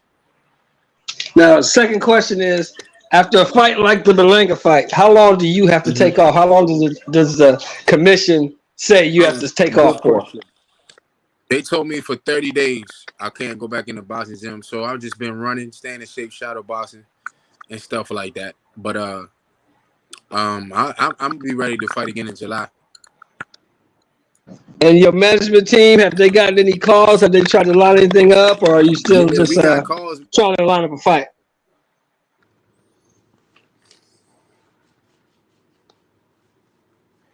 Can't hear you, brother. Can you hear me now? You on mute? Yeah, you're good now. Yeah, you're good. All right, yeah. I got calls Monday, man. Right after the fight, Monday we got calls from different promoters and stuff like that. You know, they want me. I got calls Monday, man. They want me right back in action, you know, soon. So now we just weighing our options and staying focused on the mission. Thank you, brother. I appreciate you answering my questions, man. That's what I wanted to know. You did a good job, man. I'm proud of you, man. You showed heart, and you did your thing, brother. I appreciate you, Mr. Shelton. Thank you so much. Hey guys, I'm about to time off, man. Mr. Nicholson, yo, Guido, have a great night, brother. Have a great night. I gotta get up early. You know what I mean? I love chopping it up with you guys. You know what I mean? Hey, if we got any more questions, I gotta bounce myself. Yeah, no. I appreciate you being on here, brother. I told you, just let me know and I'll shut it down. I think everybody's going to Rap Star after this. But look, I'm gonna be honest with you. Oh man, yo, my man Myron, man. You just showed up last minute, man. You just showed up last minute. Bring him in. If he got any Yo, questions, Myron, look, Demond Nicholson. Have a good night, y'all. I'm gonna bounce out, y'all. Hey, look, Mr. Nicholson, great job again. Hey, you guys, have a blessing. After party, right? Rap Star, you doing it? Yeah, but in a bit. I'm not going straight after. It's in a bit. Oh, okay. Yeah, I got. Hey, listen, I came here for you. Oh. Hey, listen, I came here to support you, and I come here to support Nicholson. But we're not going live right now, bro. All right. Well, look, Boxing Logic United said he can't come on right now. So, anywho, you know what I mean? Demond Nicholson, I appreciate you being here, my brother, and being honest. Right.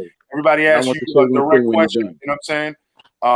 You know what I mean? And you answered them very directly, and that's what I realized from you from the get-go.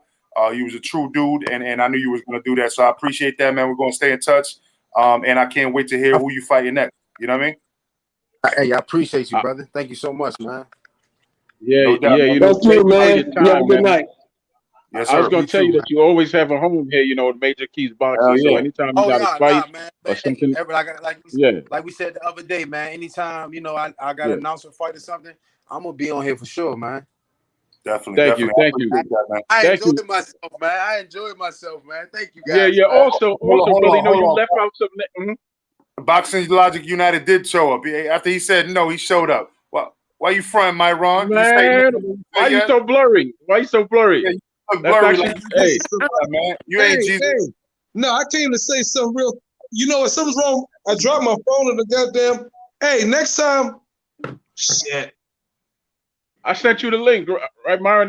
That was me, or you just heard about it? No, I dropped the link. I dropped the link in the comment forum. Hey, Mr. Lamont, Mr. Desmond Nichols, congratulations on your fight. You did a hell of a show. Hey, thank you, brother. You showed well. And look, hey, Major Key, only came on to say something real quick because I got feminine on the way. Don't let no disrespectful, fake YouTube Bama's on here come on your freaking panel without showing their face of respect when the goddamn fighter's on the goddamn show. That's quite disrespectful. You showing your face, otherwise I wouldn't have better, Troy. Hey, come on, man. He's from the DMV area too, drinking, brother. I don't know how much you was drinking tonight, Myron. Show your face and show respect to a pugilist if he's on the goddamn panel. That's all I Troy's can not say. doing. That man's a professional fighter, and all right, Myron. All right, that's my brother. That's my brother. That's my brother. You know, you can tell he's from the DMV area too, right? That's my brother. But you know, he's correct in a way. That's why I told you I wasn't. Remember with Demond, I told you I wasn't going to drop the link for everybody until we had the questions out the way first. You know what I mean? Right.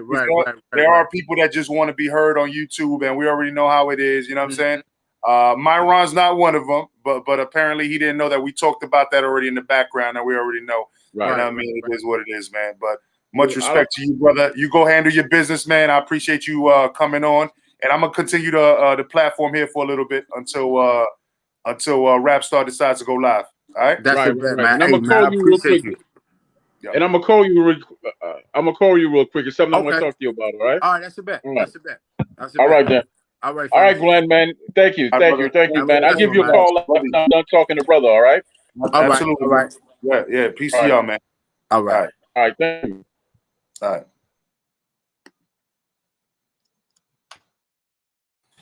Yeah, so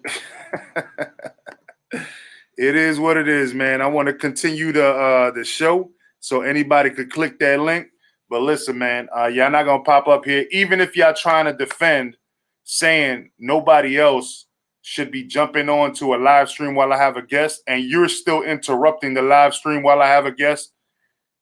That doesn't make any sense to me, bro. Like, don't do that, man. You know what I'm saying? And I love everybody that supports me, that I support all the time, but you can't do that. You know what I mean?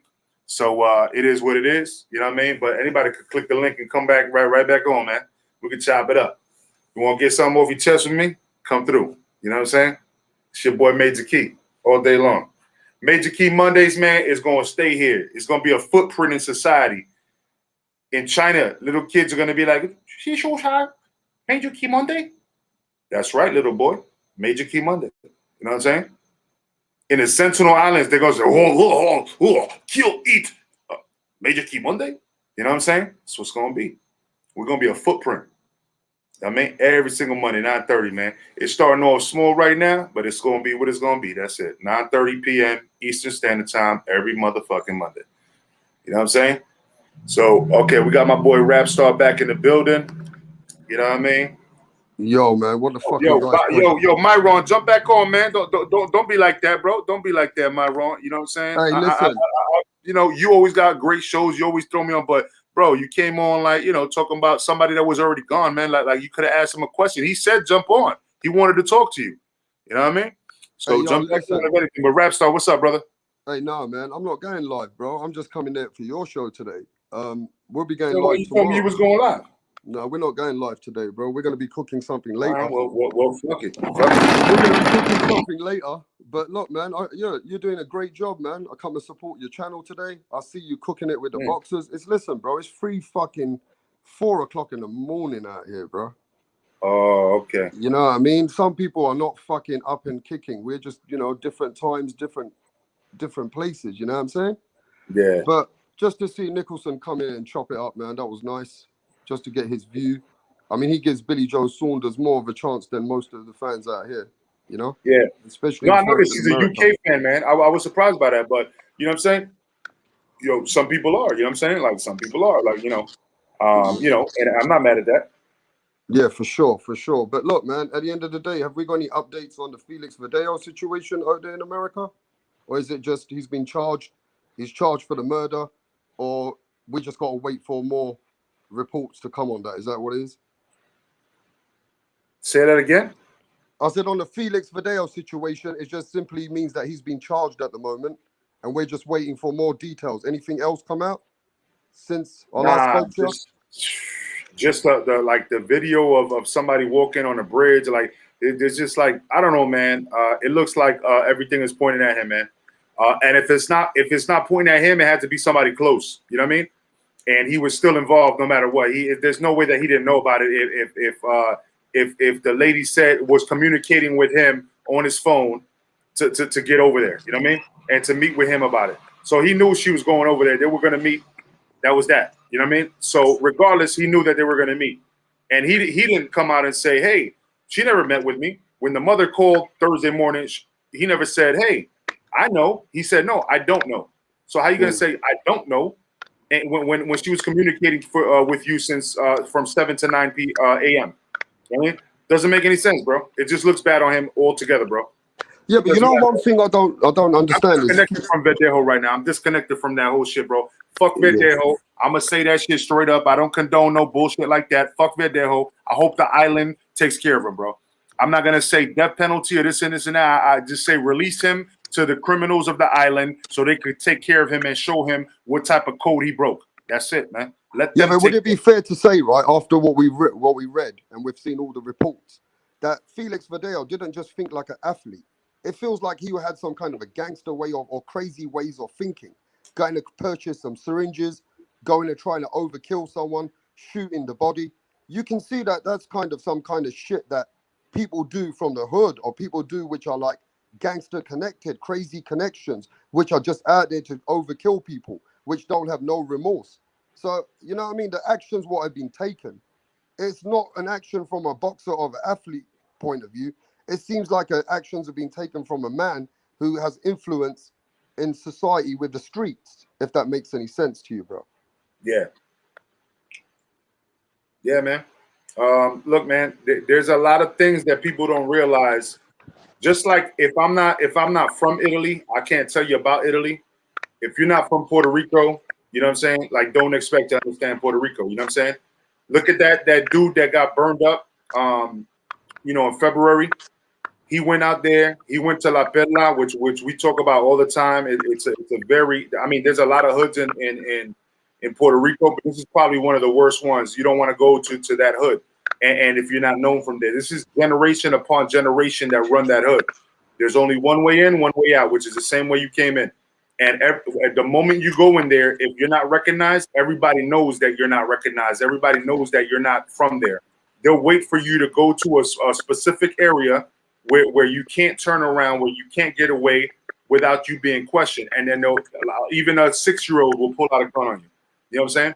So there's these places, and this guy went over there thinking it was funny that he heard about it. He thought it was gangster to go over there and ask for drugs. And they said, you know what, we'll sell it to you, but don't take no pictures of it. And then he starts taking pictures, and he never got away. They burned him and found him 20 miles away. Yeah. Now I want to say I spoke to a couple of other brothers which are close to Puerto Rico. I'm not going to mention no names, but I'm sure you could tell me something similar to this. They said that Felix Verdejo was scared either way because he fucked up the code with his wife. And they said that even with what he did was shameful to his wife and his father-in-law. So he was going to die either way, they said. Now, I don't know if it's true. Is his wife's family like some big kind of connections? And was he scared of that side of the family for what he did and shamed himself? Do you understand what these people have told me?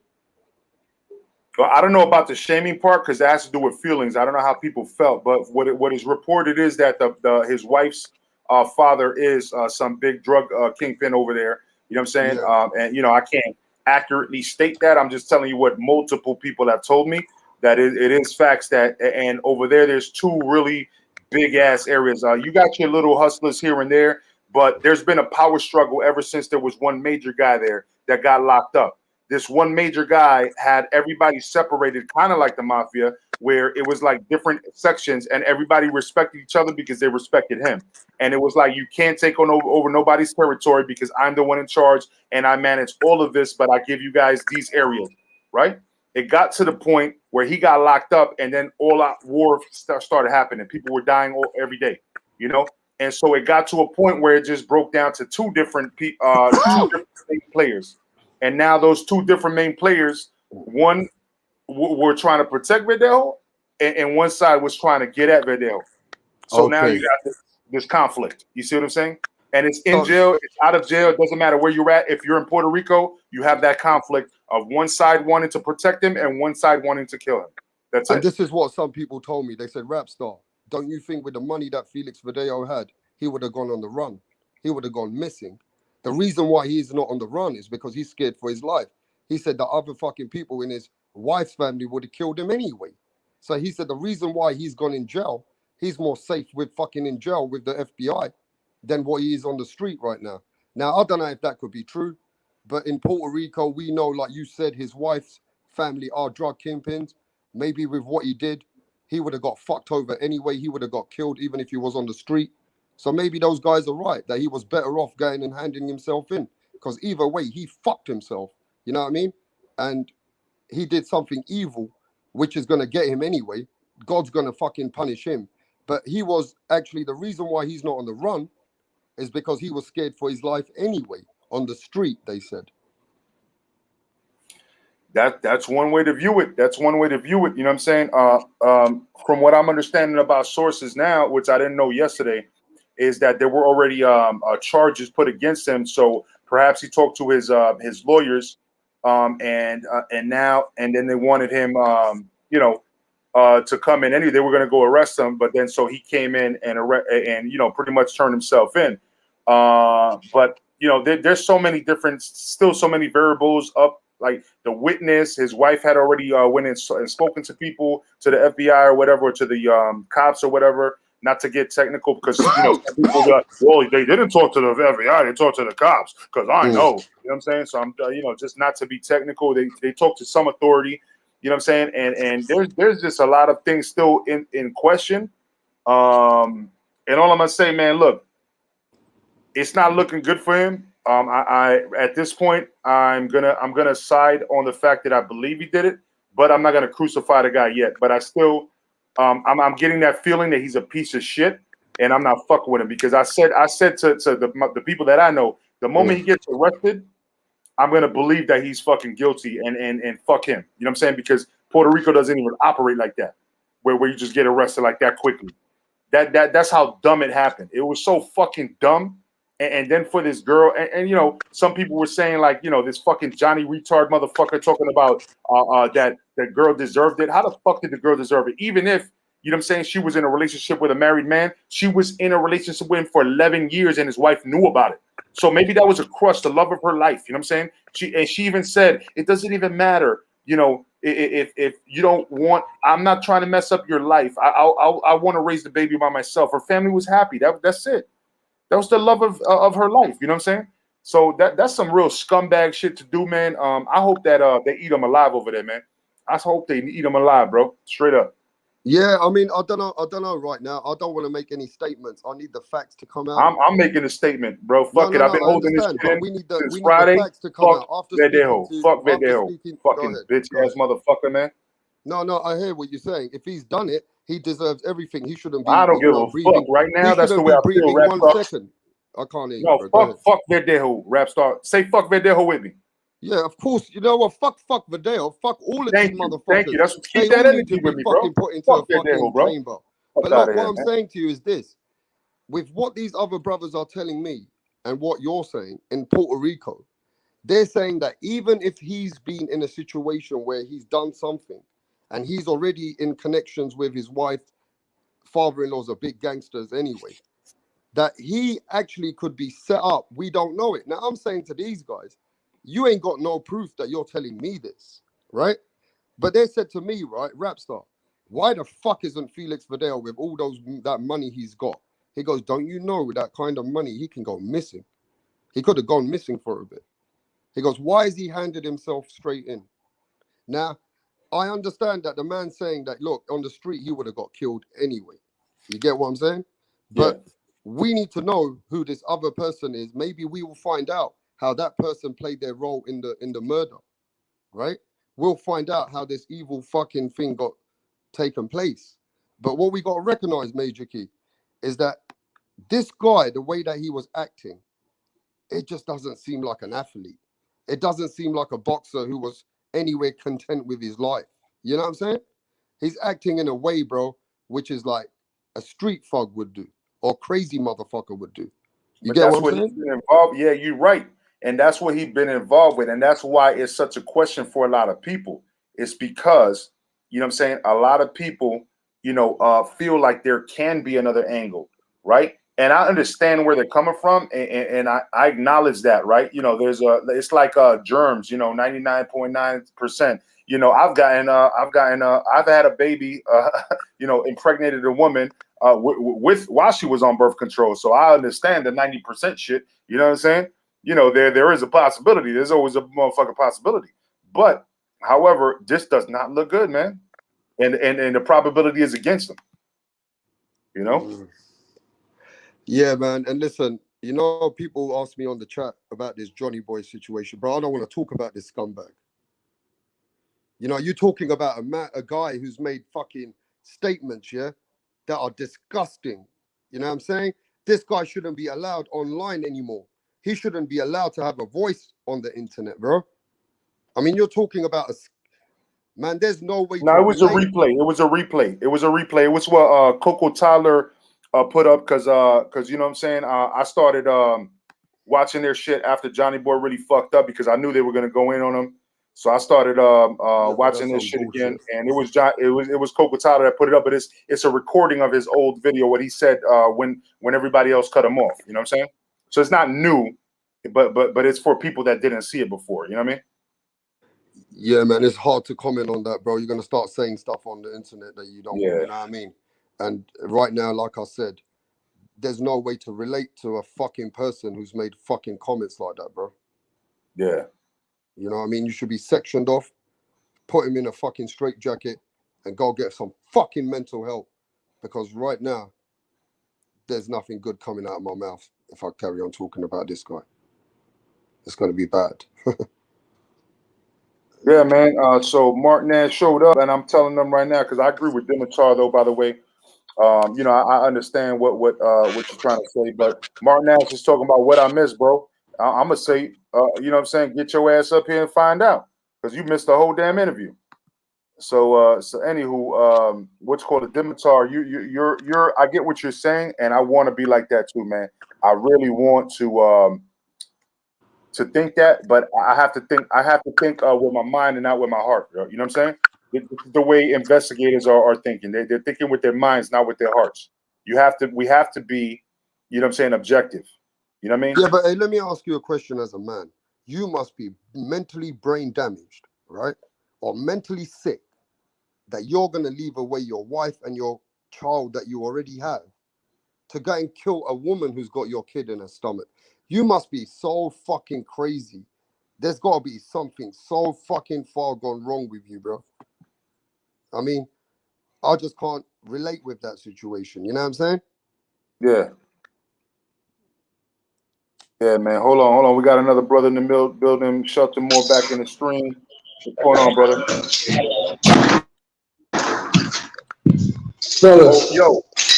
Hey, by the way, let me tell y'all something real quick before y'all start chopping it up. I also and shout out to fucking to Raw Boxing TV, man. If nobody subscribed to him, make sure you subscribe to my brother Raw Boxing. Also, Rap Star Boxing Knowledge, H Money. You know what I'm saying? Anybody that joined the panel, but Raw Boxing didn't join the panel because he had his own live before mine. And what he did was he actually called the FBI on the phone. I'm back. Okay. I'm back. And hold on. And so what he did was we got an echo. Yeah, but what you call it? So he called the FBI, and when I told him on his channel was to really think from an angle of this, because a lot of people were questioning, you know what I'm saying, whether or not, you know what I'm saying, Felix Verdejo had the capability of using a syringe on her to inject what he got from the projects, right? So here's the thing. So most females, especially Latinas and Haitian women, usually go into some type of medical assisting or nursing or some type of thing that teaches you how to use a syringe. So I'm thinking, why not find out what type of schooling she has, because she wasn't the high school sweetheart. She was the one that he married afterwards. So let's see what type of education she has, and if she's got some education on inserting syringes into veins, bro, that might be something to look into right there. I'm just saying. I'm just playing devil's advocate on that one, but yo, welcome Shelton, and then after you, Mark Nash. Welcome to the building. Everybody subscribe to Mark Nash. You know what I mean? My brother from another mother right there, and it's all good. Yes, sir. Yeah, let me get my phone on the charge, and you guys keep Fellas. Yeah, man. So this is just a sad deal, brothers. I mean, it amazes me that the only thing this cat could think to do was that. And that, to me, Major Key, is why the shit don't add up. It just don't make no sense that you would feel that that's your only out. You know what I'm saying? Yeah, I just don't understand that. It makes no sense. In the position that guy was in, it makes no sense. Yeah, man. Yo, welcome to Mark Nash. And before I get to Mark Nash, yo, if you keep popping up with those new those new Raider face masks, I'm gonna have to pull out my collection, because I got a whole collection in the crib, bro. If you want me to start like going into battles with you about who got the better Raiders. I probably got more than you, bro. I probably got more than you. We're gonna have to find out what you ask Mark Nash. I ain't afraid of battles, man. I ain't afraid of battles. But what's up, Mark Nash? Well, what's your thoughts? What's your thoughts today? And thank you for showing up, by the way. I'm good, man. How you? I'm good, man. Just had a great fucking interview with Damon Nicholson. You know what I'm saying? And very good brother, man. Everybody here could tell you, very honest. You know what I'm saying? Very articulate, very humble. I cut my short. Look, I saw you had him on, and then it was time for me to start my show. Like, I be taking a nap, man, before my show. Yeah. Oh, nigga, man, I gotta take a nap. Need that nap. The babies wear me out all day, man. My wife and my daughter, they wear me out all day long. But for the show, I try to take me a little nap. Rap Star, where you go? I want to chop it up with him too. He said, he's charging his device. He said, listening in. Yeah. Salute to Rap Star, man. But yeah, man, I ended my show. I was trying to come over here. I told people, you were here for a good hour and a half. Right. That's why I was trying to end my show. I was like, okay, I've been on 45 minutes. It's time to go, man. I'm gonna try, because I saw he was still over here. I couldn't even really do my show like I wanted to. I was listening over here, still trying to host, and I'm going through a little weekend shit. But yeah, man, he was very candid with some of those questions you guys were asking. And I'm glad to see his spirits are up. He's being honest, like, hey, the dude got power. You know what I'm saying? I know some would argue, though. I think he said something like, I don't know if it was on your show or he said it before, because I seen him do an interview. Cause I missed some of it, but he's like, yeah, he didn't hurt me or something like that. Yeah, I got dropped, but I wasn't hurt. He said that here. He said that here. He said that here. He said that here also. He said the second round he got hit over the top and it messed up his equilibrium a little bit. He said at some points or after he got dropped at one point, he held just to kind of recuperate.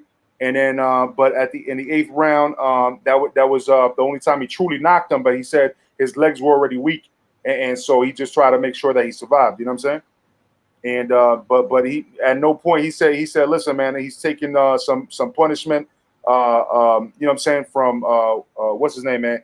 Come on, man. Everybody knows what I'm talking about. We just spoke about this like 5 minutes ago, 10 minutes ago when he was here. Troy, who was he talking about? The guy that everybody wants to see Berlanga fight. Is it John Ryder? No, not John Ryder. Gabe Rosado? Not Gabe Rosado. He like Danny Jacobs? Not Danny Jacobs. He just said he just fought him. He just fought him and he beat him already. Like Damon lost to him. Right. The other puncher, the guy that could punch. What's his name? Yeah, the one that he said that he hit me, and I was like, damn, he could punch. You know what I'm saying? It's not Steve something. Jesse Hart. Jesse Hart. There we go. Jesse Hart. There you go. Jesse Hart. But look, I actually want to talk to you real quick before I jump off here. I spoke to brother about some things, and they involve you. So just call me when the show's over. I'm gonna keep the phone close because I'm gonna go take a nap. All right. Yeah. Did you hear me? Huh? Yeah. All right, man. Yeah, we all heard you, and we all want to know now. Shit. Nah, man. Nah, you could have just put that in the private chat. You don't say that on the air. What's going on? I know. He came back on the live stream to tell everybody he's going to take a nap. He said, brother, you're right. Just so y'all understand, I ain't. Now you don't want to tell nobody what you got to say. That's crazy. I'm about to go take a nap, just so y'all understand that I might wake up and hear y'all. You know what I'm saying? Right. But that tells you how tired I am because I could have just texted you. So that tells you how tired. I'm tired as hell, man. No doubt. Hey, yo, shout out to Troy Graham as well, man. No, shout out to Troy Graham because the reason I got that interview with Damon Nicholson is because of Troy Graham reaching out and connecting us. So shout out to Troy Graham. Straight up, that's mad love right there, man. You know what I'm saying? Respect to you, Troy. That's dope, my brother. Yeah. No problem. We got more coming, man. It's all up to Glenn now. It's all up to Glenn. So yeah. All right, man. All right, man. Be safe. Hey, Shelton, man. You gotta do something about that noise on the other end of your phone, brother. Hey, man, I'm in LA, man. I can't do nothing about that. That's the streets. I can't even joke right now. I feel like someone's kicking me in my damn chest. All right, I'm going. All right, get some rest, man. So yo, what's up, man? Like we could talk about. We didn't even talk about. Yo, what happened with Johnny Boy? I want to know that. That's what made me bang, man. What the hell happened now?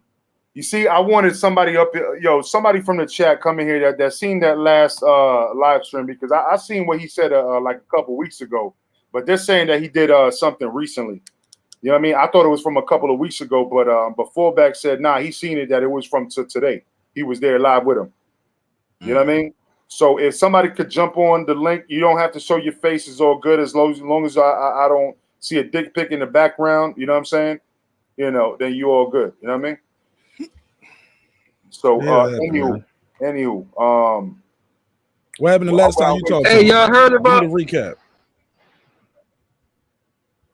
What was that? What happened the last time you talked to him? I thought y'all niggas was cool. Nah, we was cool until he started talking shit to me on his live stream when he got drunk. Cause I literally talked to him 2 days before that, and I told that man on his live stream when he started talking shit about me. I was like, listen, bro, you wasn't talking like that 2 days ago. You know what I'm saying? So what's the problem now? Like, you know what I mean? Like, what's the problem now? But he's one of those funny characters, man. He's one of those funny characters. As a matter of fact, bro, when I did that, I'm gonna be honest with you, 1,000. I was talking to somebody and they said, yo, maybe you could get to him to make him stop all this crazy shit. So I said, yo, I don't think that I can because he's that type of dude that got issues. So I called him with this dude in the background to listen in. So that if I have to pull out that ammunition, This person was on the line with us and heard everything, and he was not on that energy that he brought out the day after that. Okay, Jeff Lucietta, my brother, what's going on? Did you watch that shit? Yeah, I saw the playback. I think that was Coco, like you said. Yeah. Go ahead, explain he to was the just panel what condoning. happened, bro. He was condoning the murder of that woman. I mean, in a nutshell, talking about how we used to do that back in the day in Italy and shit like that, and like hyping that shit up about the murder of a woman. Yeah, man. This dude right here, boy. Some people say anything for a view, bro. It was Golly, pretty disgusting. Man, what say the most shocking shit, I guess, huh? Jeff, tell everybody else, just in case they're not familiar with that motherfucker's channel. You have a free platform right here to just shit on his name if you know everything that he's been doing the last couple weeks. Because I try not to, but at some points I do it on other platforms. I just have not tried to dedicate any time to him. You know what I'm saying? And I'm gonna chop this up to make sure that that Damon Nicholson's name is not attached to all this. I'm gonna go ahead and edit this and separate that and post it like that. But you know, you've been a ride or die dude since day one, Jeff. So I salute you, man. You know what I'm saying? Jeff been around Major Key Boxing since the inception of Major Key, and we still at pretty much at the baby steps here. You know what I mean? And Jeff's been around since day one. So you know what I'm saying? Just like Mark Nash, Shelton, you probably a day 1.5, day 2. You know what I'm saying? When we see this in the future, you know what I mean? That's good enough. That's good enough. I'll take that. Yeah. But these two dudes right here, man, day ones, bro. So Jeff, go ahead. It's your platform, man. Nobody interrupt them. Tell us what you know about this whole situation with him. Well, I just saw it not too long ago, probably like an hour or so ago. And I don't like to shit on the dude myself, even though he's done some pretty disgusting things. But nah, he was just basically condoning the murder of a fucking woman because, oh, that's how we used to do things here and there, and she might have deserved it. We don't know all the details and shit like that. I mean, it's fucking gross, is what it is. Damn, man. And what you know about the whole Gonzalo situation? Were you listening while that happened? I didn't hear it while it was happening, but I got caught up on it from all the replays and shit. And that was horrible too. I mean, he put the nail in the coffin right there, at least for me. I know a lot of people are still going, you know, following him and supporting him, but I mean, what are you supposed to do after some shit like that? How can you, at least for someone like me, I can't get down with shit like that. Yeah. Yeah, dude's pretty bad. I mean, I don't know what the fuck. I mean, how can you come back from some shit like that? You know? No. Mark, ask him directly. Jeff can tell you. Actually, everybody shitted on him. Everybody shitted on him. It's not that people didn't say anything. He was doing it on his own live stream when he was drunk. And then when everybody heard it, everybody started shitting on him. Then he tried to come back when he was sober and try to apologize to certain people, right? And they weren't trying to accept that apology because the damage had already been done because he deleted the streams, but everybody had already seen it. And then you got those, you know what I'm saying, those the MXBC dudes that you know already they recorded it. Yeah, they screen saved that. They got the screen recording and everything. Of course, hell yeah. You know what I'm saying? So they got him on record, period. He can't hide that. So, you know what I mean? So this was what day you said, Jeff? Well, as far as him commenting on that murder of the woman, I saw it today, and I believe he posted it today on his new channel, which I didn't see, but I think it was Coco that put it up. So I think it happened today. Oh, and he took it down today. He did it today and then took it back down. I have no idea, but where I saw it was from Coco. Coco Tyler. Yeah. All right. Yeah, he just said some disgusting shit. Yeah, man. Because I mean, I skipped over it because I thought it was the same shit that he had already said, right? Because I know that that a couple weeks ago he did say that shit already about Baby Mateo and Gonzalo, and you know, I figured that it would come out sooner or later, you know what I mean, with the editing and all that, and you know, at the end of the day, man, he got no excuses, man. He got no excuses. You know, it is what it is, man. The dude is looking. I hope nobody ever sends this guy a super chat or cash app ever fucking again. So he just stay off of YouTube, bro. Straight up. But if y'all want to give me a cash app, it's right there on the banner. You know what I'm saying, man, Jackie? You know what I'm saying? And I'm just fucking around with y'all, man. That's why I put it on the banner, because I don't have to talk about it. It is what it is. You know what I'm saying? Shit I'm comes out. glad I'm glad I never sent that dude money, because at the end he was damn near begging and punking people for fucking money. Of course. Yeah, I'm not gonna talk about anything until you hit the fucking like or send me a cash app. I'm not gonna hit the like. I'm not gonna let nobody on. I'm not gonna send the link. You know what I'm saying? Or none of that. You know what I'm saying? So we got Boxing Underboss. Thirsty, ain't he? I think I've seen Boxing Underboss before. Let's see what's going on. Who are you? Boxing Underboss. What's up?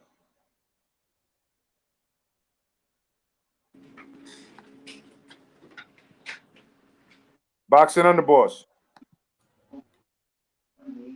Can you speak, brother? Yo, what's going on? Who's this? I'm champ, bro. Oh, okay. Talk, brother. 1 second, bro. Bro, you've reached a new level, bro, of whispering, bro. He whispers so low that it goes on mute. Is that Mr. Whisper? Yeah, whispers, but you know, he's always welcome when he's talking boxing. You know what I mean? Yeah. But he's got a whole new level of whispering, bro. Like he manipulates the mic button without even pressing a key on his laptop. You know what I'm saying? What's going on? Whispers talk, man. He had said, "Hold on, yo." All right. Yeah, that's cool. Then everybody can chop it up until he gets back on, man. I feel just sad for that dude. He said, man. "Hold on," but he typed it in the private chat. Right. Exactly. That you see, it went from mute to typing, bro. Yo, he's on a whole level of whispering, dog. I'm trying to tell you, man. This guy's got skills, man. He's got skills. Yo, but anywho, if you want to stop typing and just talk, man, you can. But otherwise, we're gonna continue with this. As far as that whole thing with Johnny Boy did, man, fuck that, man. Don't ever let nobody disrespect a child like that. You know what I mean? If somebody has a good cause and they're trying to like get their child, the baby was born in February, went home for 3 days, went back to the hospital, couldn't breathe, was on a tube, and they're trying to get him out of the hospital. How are you hating on that, bro? How are you saying forget him? They're trying to hustle you. Give me a cash app instead. It's me. I'm the real one, bro. Come on, man. You haven't seen the real. That's some weirdo first shit. day I ever heard you, man. I'm sorry, but yo, I'm not the most privy to Chicago information, but I don't believe that there's a lot of Italians like him down with folks, bro. You know what I'm saying? I don't think that folks have a lot of retarded ass Italians like him there. You know what I'm saying? And I'm not talking about Italians because my wife is Italian. So I'm not talking about Italian. And as a matter of fact, my hat right here with the bronze veterans, you're going to see the Italian flag right there. You know what I'm saying? You see the Italian flag right there next to the Dominican flag, right? You know what I mean? So no, nothing against Italians, but this fool is actually acting like he's doing something. Like, you know, like he out there gangbanging and stuff like that. But yet he comes up and does live streams with a cracked forehead and doesn't want to talk about it, gets mad when people ask him the question. You know what I mean? So, you know, I gotta mention that when it comes down to it, man. Because he's still talking, and if he's talking about this girl deserve to die, man, then we gotta mention that, man. But here's the thing, though, Major Key. Let me ask you guys this. Mm-hmm. Go ahead, bro. What does he say when he's challenged about the baby? Because the baby can't deserve it, right? An unborn child. So did anybody challenge him? Like, bro, you tripping? That's an unborn child that was there too. You know, everybody have a problem with that lady here and there, but you know, but I believe someone did. When you hear the details of what this case was, how he beat her beyond recognition, she was injected with something, center block tied to her, thrown over a bridge, shot while after she's been thrown over the bridge. My G, like that's some shit that's some shit you do to your worst enemy. Like, not somebody you got pregnant. Like that can't be your worst enemy. And you go in there, you slept with her, you known her since middle school. Like that's insane. It's beyond insane. And I just wanted to know what was said, what he said when people was like, "Yo, it's an unborn child there, bro. You talking crazy." Someone did question him, and he said, "Well, we don't know. You don't know what he's going through. She could be shady. She could be this. She could be that." And like again, like I said, condoning that shit and just skipping over the fact that it's some scumbag shit. Yeah, 100% right there. That's 100% scumbag shit, man. Hey, look, man, some people need to take a break off the internet sometimes, man. If you love these people, they're your friends. Yo, this motherfucker right here, this right here, this thing right here can be your best friend or your worst enemy. And some people don't know how to find a balance. They don't have a personal life with real personal connections outside of this. Like this is where they come to for validation. This is where all of their friends are. Major Key and Coco, and these are my boys. You ain't never seen these motherfuckers a day in your life other than this camera. You know what I'm saying? You ain't never had a beer with them. You ain't never rolled up one with them. You know what I'm saying? And like this is insane, bro. Like where you say salacious shit on the internet because, granted, he keeps somebody watching. That person probably sent it to somebody like, yo, listen to this dude. He wilding. You get what I'm saying? So this shit is kind of, yeah, man. It's kind of sad in a way. It's slick sad. You know what I'm saying? I ain't trying to throw no pity party for him, but like it's sad that people are so connected to this, right? That they say any and everything, thinking there's no repercussion. You know, I can't be touched. They don't know where I'm at. I've been saying I'm in Chicago for the last 3 years. They think I'm there. I'm in Iowa. You know what I'm saying? Like. I just got a Chicago number. Who knows? I don't know the kid personally, but whenever I see the clips that was sent to me of him over the years, I was like, man, he been like this for a long time. This ain't just no overnight thing, but people still rock with him. To each his own. You know what I'm saying? But it is consequences and repercussions behind that. Even if you don't see nobody who know them, somebody else who know you might not like that statement and see your ass at the damn gas station and tell somebody, hold my camera real quick while I go handle this. You know what I'm saying? And that ain't gonna make you famous for the wrong reasons. But with that, I digress, my G. Let me say one thing, man, because Shelton's back in the building, but Guido might drop something in the chat because he said that that he got a link of him saying that he would rape the baby.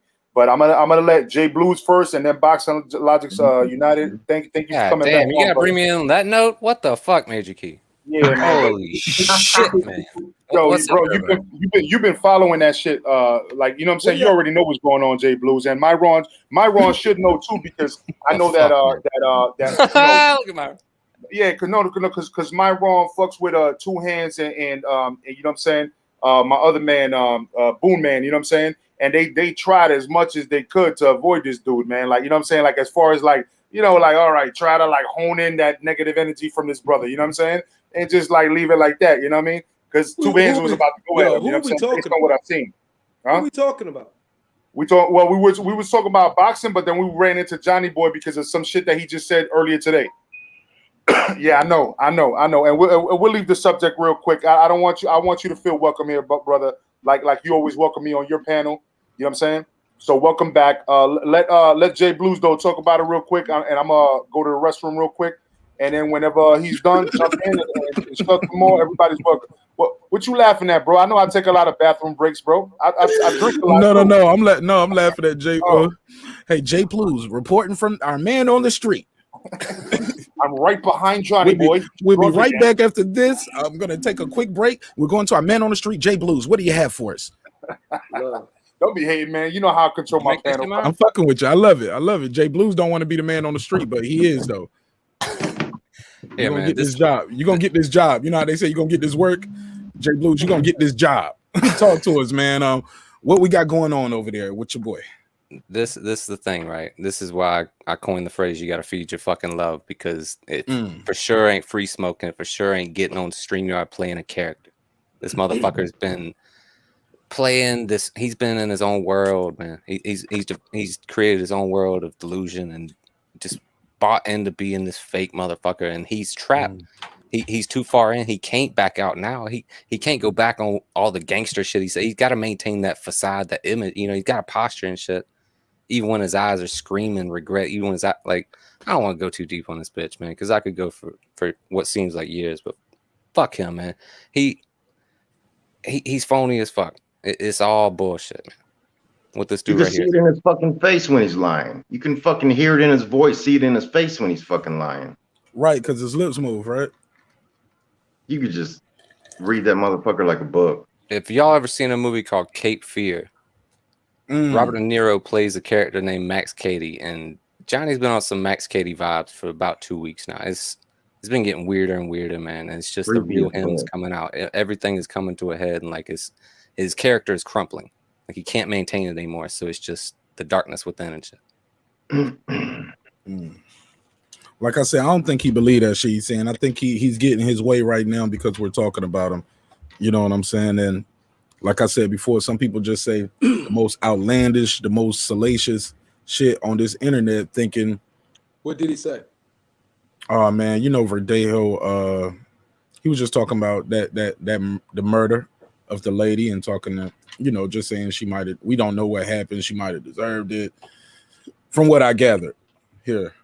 And pretty much truly unfortunate, man. That yeah, he watched too many Bacon and Eggs, watched too many mobster movies and shit. I don't know about anybody ever been to Puerto Rico? No, not me. I have. It's a lot like Jamaica. I've been to Jamaica. Yeah, I've been to Jamaica like 4 times, maybe 5. I'll be honest with you. I posted you got a girl on Twitter, Catacore. Catacore, she be in the boxing community. And she's Puerto Rican. And Catacore been posting about it for the last few days now. And I tell you exactly what I said to her. And and she said, and she didn't refute it, what I said.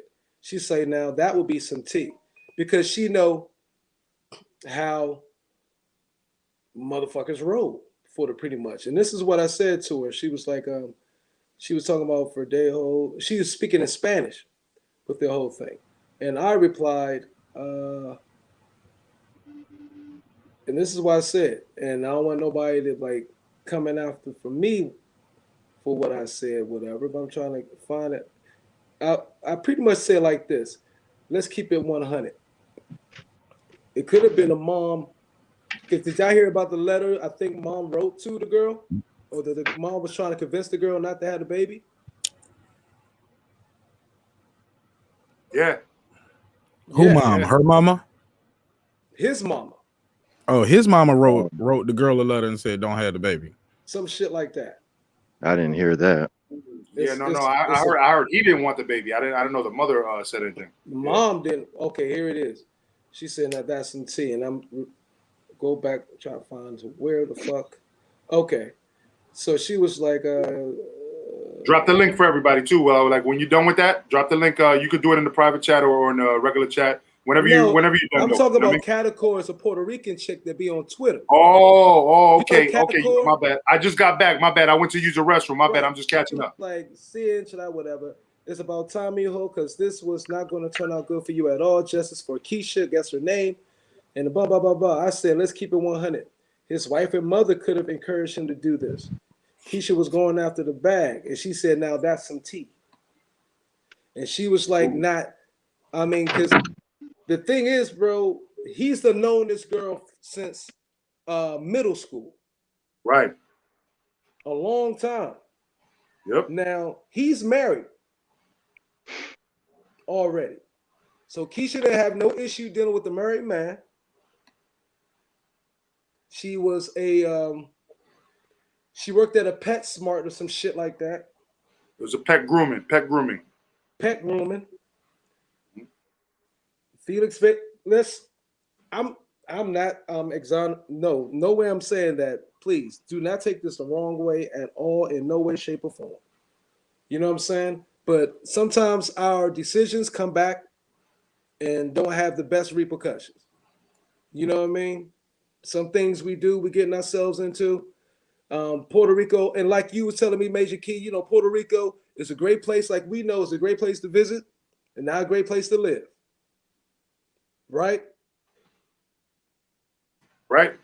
Yeah. I mean, I would visit. I personally would not live, and it's not because I don't love that little island, but I'm not a tourist, so I'm not going to be at a resort. I'm going to be living on the island, and the island being there 24/7, 365. It's a whole different story from just being a tourist. You know what I'm saying? It's a whole Yeah. different fucking story. I know. I'm hip, so I don't even want to go into saying all of that, but you know, if the girl, you know what I'm saying, it's 4 lines of defense before a woman get pregnant. You got the contraceptive, you got the pill, or you got contraceptive, you got birth control for one, contraceptive, birth control, you got the day after pill, and then you got the other thing, which I'm not for abortion, but you got that for me. You got 4 lines of defense to pregnancy.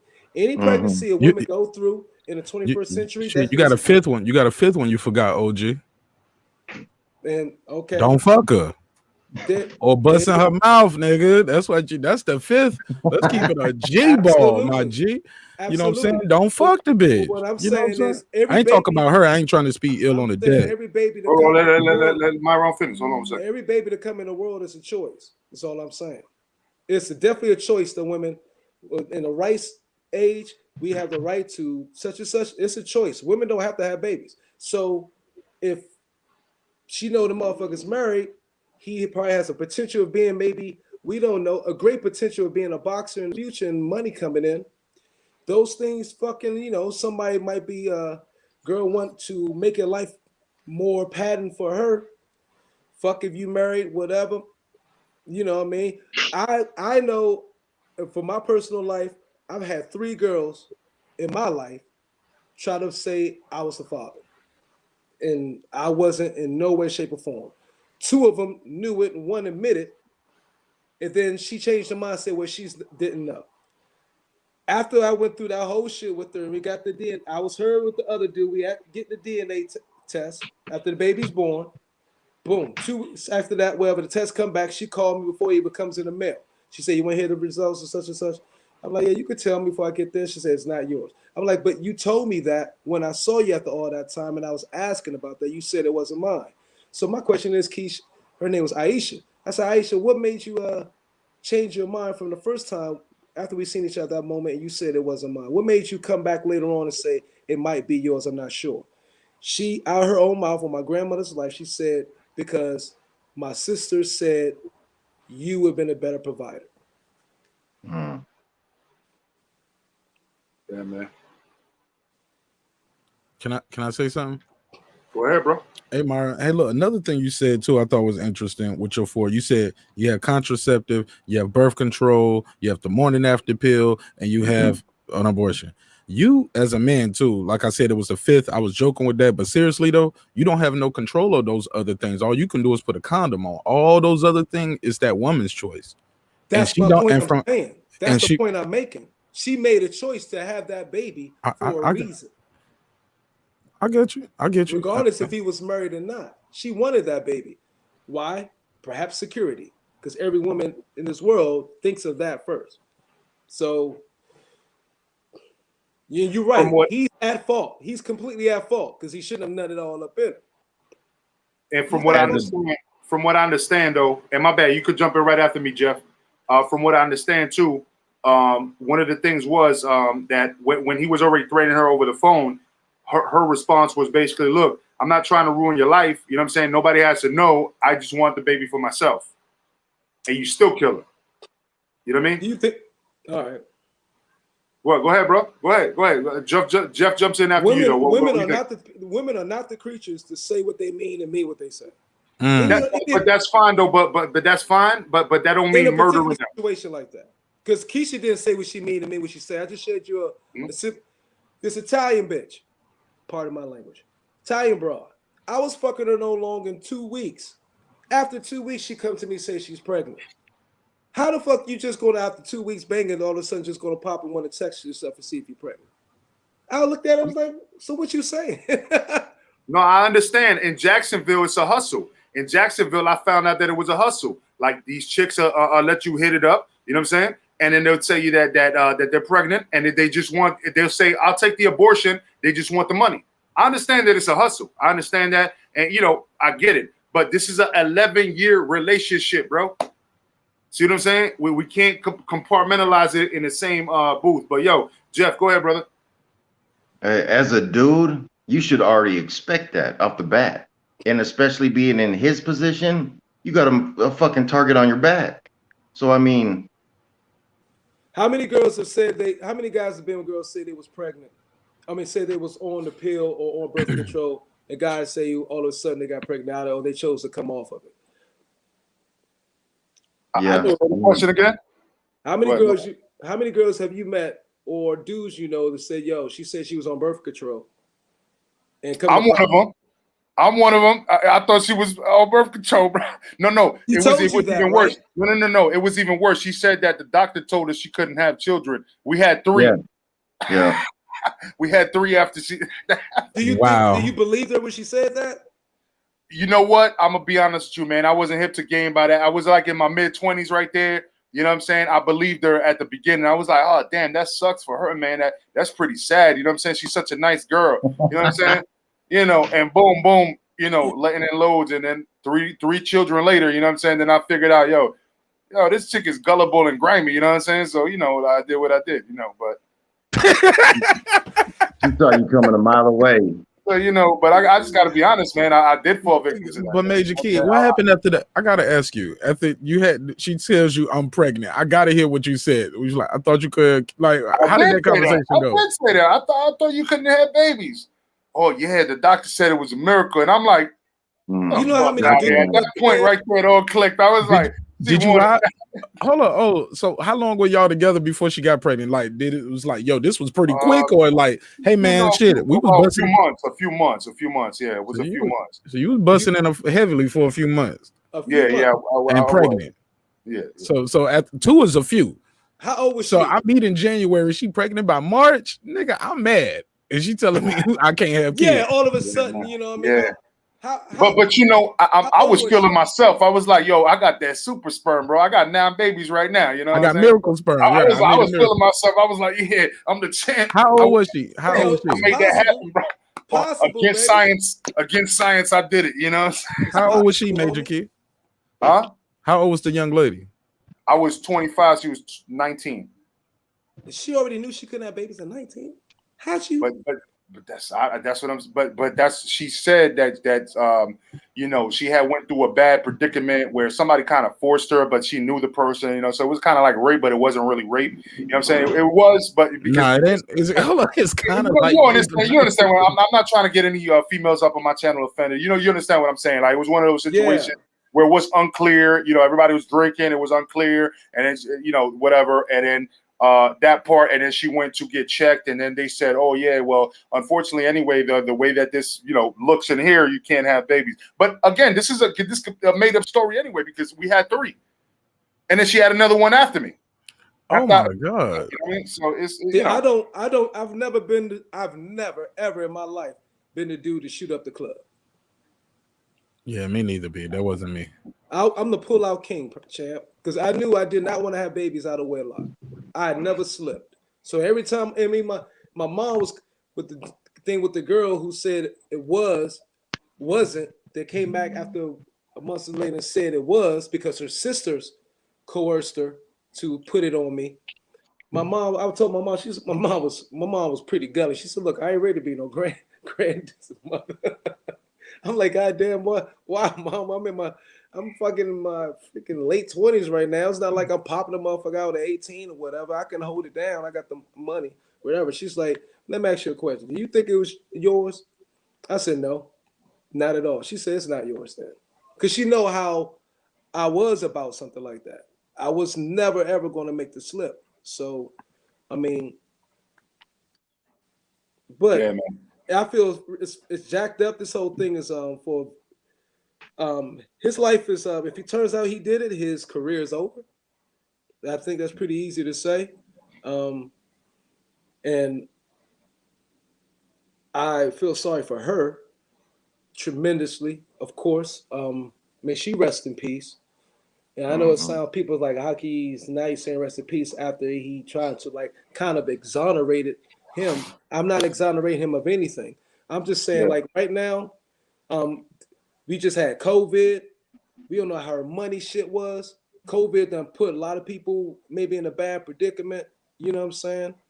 You don't know what's going on. His money could be jacked up, and then he just lost the last fight. Like the point you made, his mind could be jacked up. He got all this shit going on.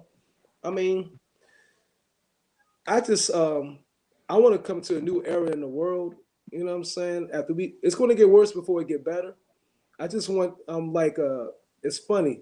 I posted this on social media. You know how Trump said, "Make America great again." I just want us to make families great again. And I want us to really, I mean, as youth, we get a lot of bad examples. We're older. We need to make better examples, I think, for the youth. But that's a great motherfucking point, Myron, because it starts at home. It starts at home. Absolutely. So, you know, some people, the foolish people would try to make a joke about that, but I caught exactly what you said when you said it. It starts at home. You know what I'm saying? It's individuals and families creating this. This is what builds communities. This is what builds towns and cities, and then creates America as a whole. It starts from the foundation. Yeah, the foundation is fucked up. That was wise be on a lot of people's ears. That's why I wanted to double down on what you just said. So go ahead and continue, but I just wanted to double down because man. We need to make families great again because you gotta. You have a lot of. I mean, you have a lot of us who's been raised by parents that that weren't ready to be raising children. That really wasn't mentally or emotionally ready. Yeah. But you know, and look, I'll be honest. Put myself. I'm a product of. I don't know how long my mom and dad knew each other. It was quite some time, but I'm a product. My mom and dad was never married, and they was never really together, really dating like that. How many kids in the world dealing in most Western influenced communities? How many of the children are product of one night, 1 week, or a couple of months stands? Where the two people really didn't get. That's my point. Where the two people really didn't know each other. How many kids? I think I was going statistic. My man, peace to you, Mark Nash. You said that I'm a product of it. So we come up already in a foundation, born into a family that's not even two, because parents. The word pair is the base for parents. So we already coming up in an imbalanced household. You know what I'm saying? So the development of getting our self-awareness is a little bit slower. Yeah, the imbalance of emotions we getting is a little bit slower because we're product of our environment. We got just more women. We raise around women more, so we might be more emotional men than we're supposed to be because it's not balanced. We're not getting male, masculine, and feminine at the same time to see how a wife and a husband and a mother work together through ups and downs, whatever. We're going through relationships, learning as we go. And look how man. You would love Mark Nash's what's called a relationship topics throughout the week. But hold on, before you jump in, Mark, Jeff been waiting to say something. Go ahead, Jeff, and then Mark jump in after him. No, I'm just listening. Go ahead, Mark. Oh, okay, my bad, because I seen you on mute and you looked like you was gonna say something. I seen the hand gestures or whatever. Okay, cool. So Jeff is good, and Jay Blues, just jump in whenever, bro, because I'm not gonna stop nobody else. It's a free panel. Shut up, everybody hears. Yeah, no. Everybody, no. I'm just saying. Everybody here is respectful. Man. Y'all chop it up. Everybody here is respectful, so I have no quarrels. I'm not trying to even control this one because everybody here on this panel is respectful. So y'all have a free. Whenever anybody wants to say something, go ahead because I have confidence in all of you guys on here, man. So go ahead, Mark. Appreciate it. I remember you said that on your very first live too. You was like, I'm gonna be honest, y'all. It's kind of like my first time doing this, but I appreciate everybody being respectful because I don't even know how to mute nobody mic if I needed to. Exactly. And everybody was respectful, man. I was on your first live. Even yourself. Yeah, it was on your first live. I remember that. Yep. Hey, look, my G, brother Myron, is it Myron?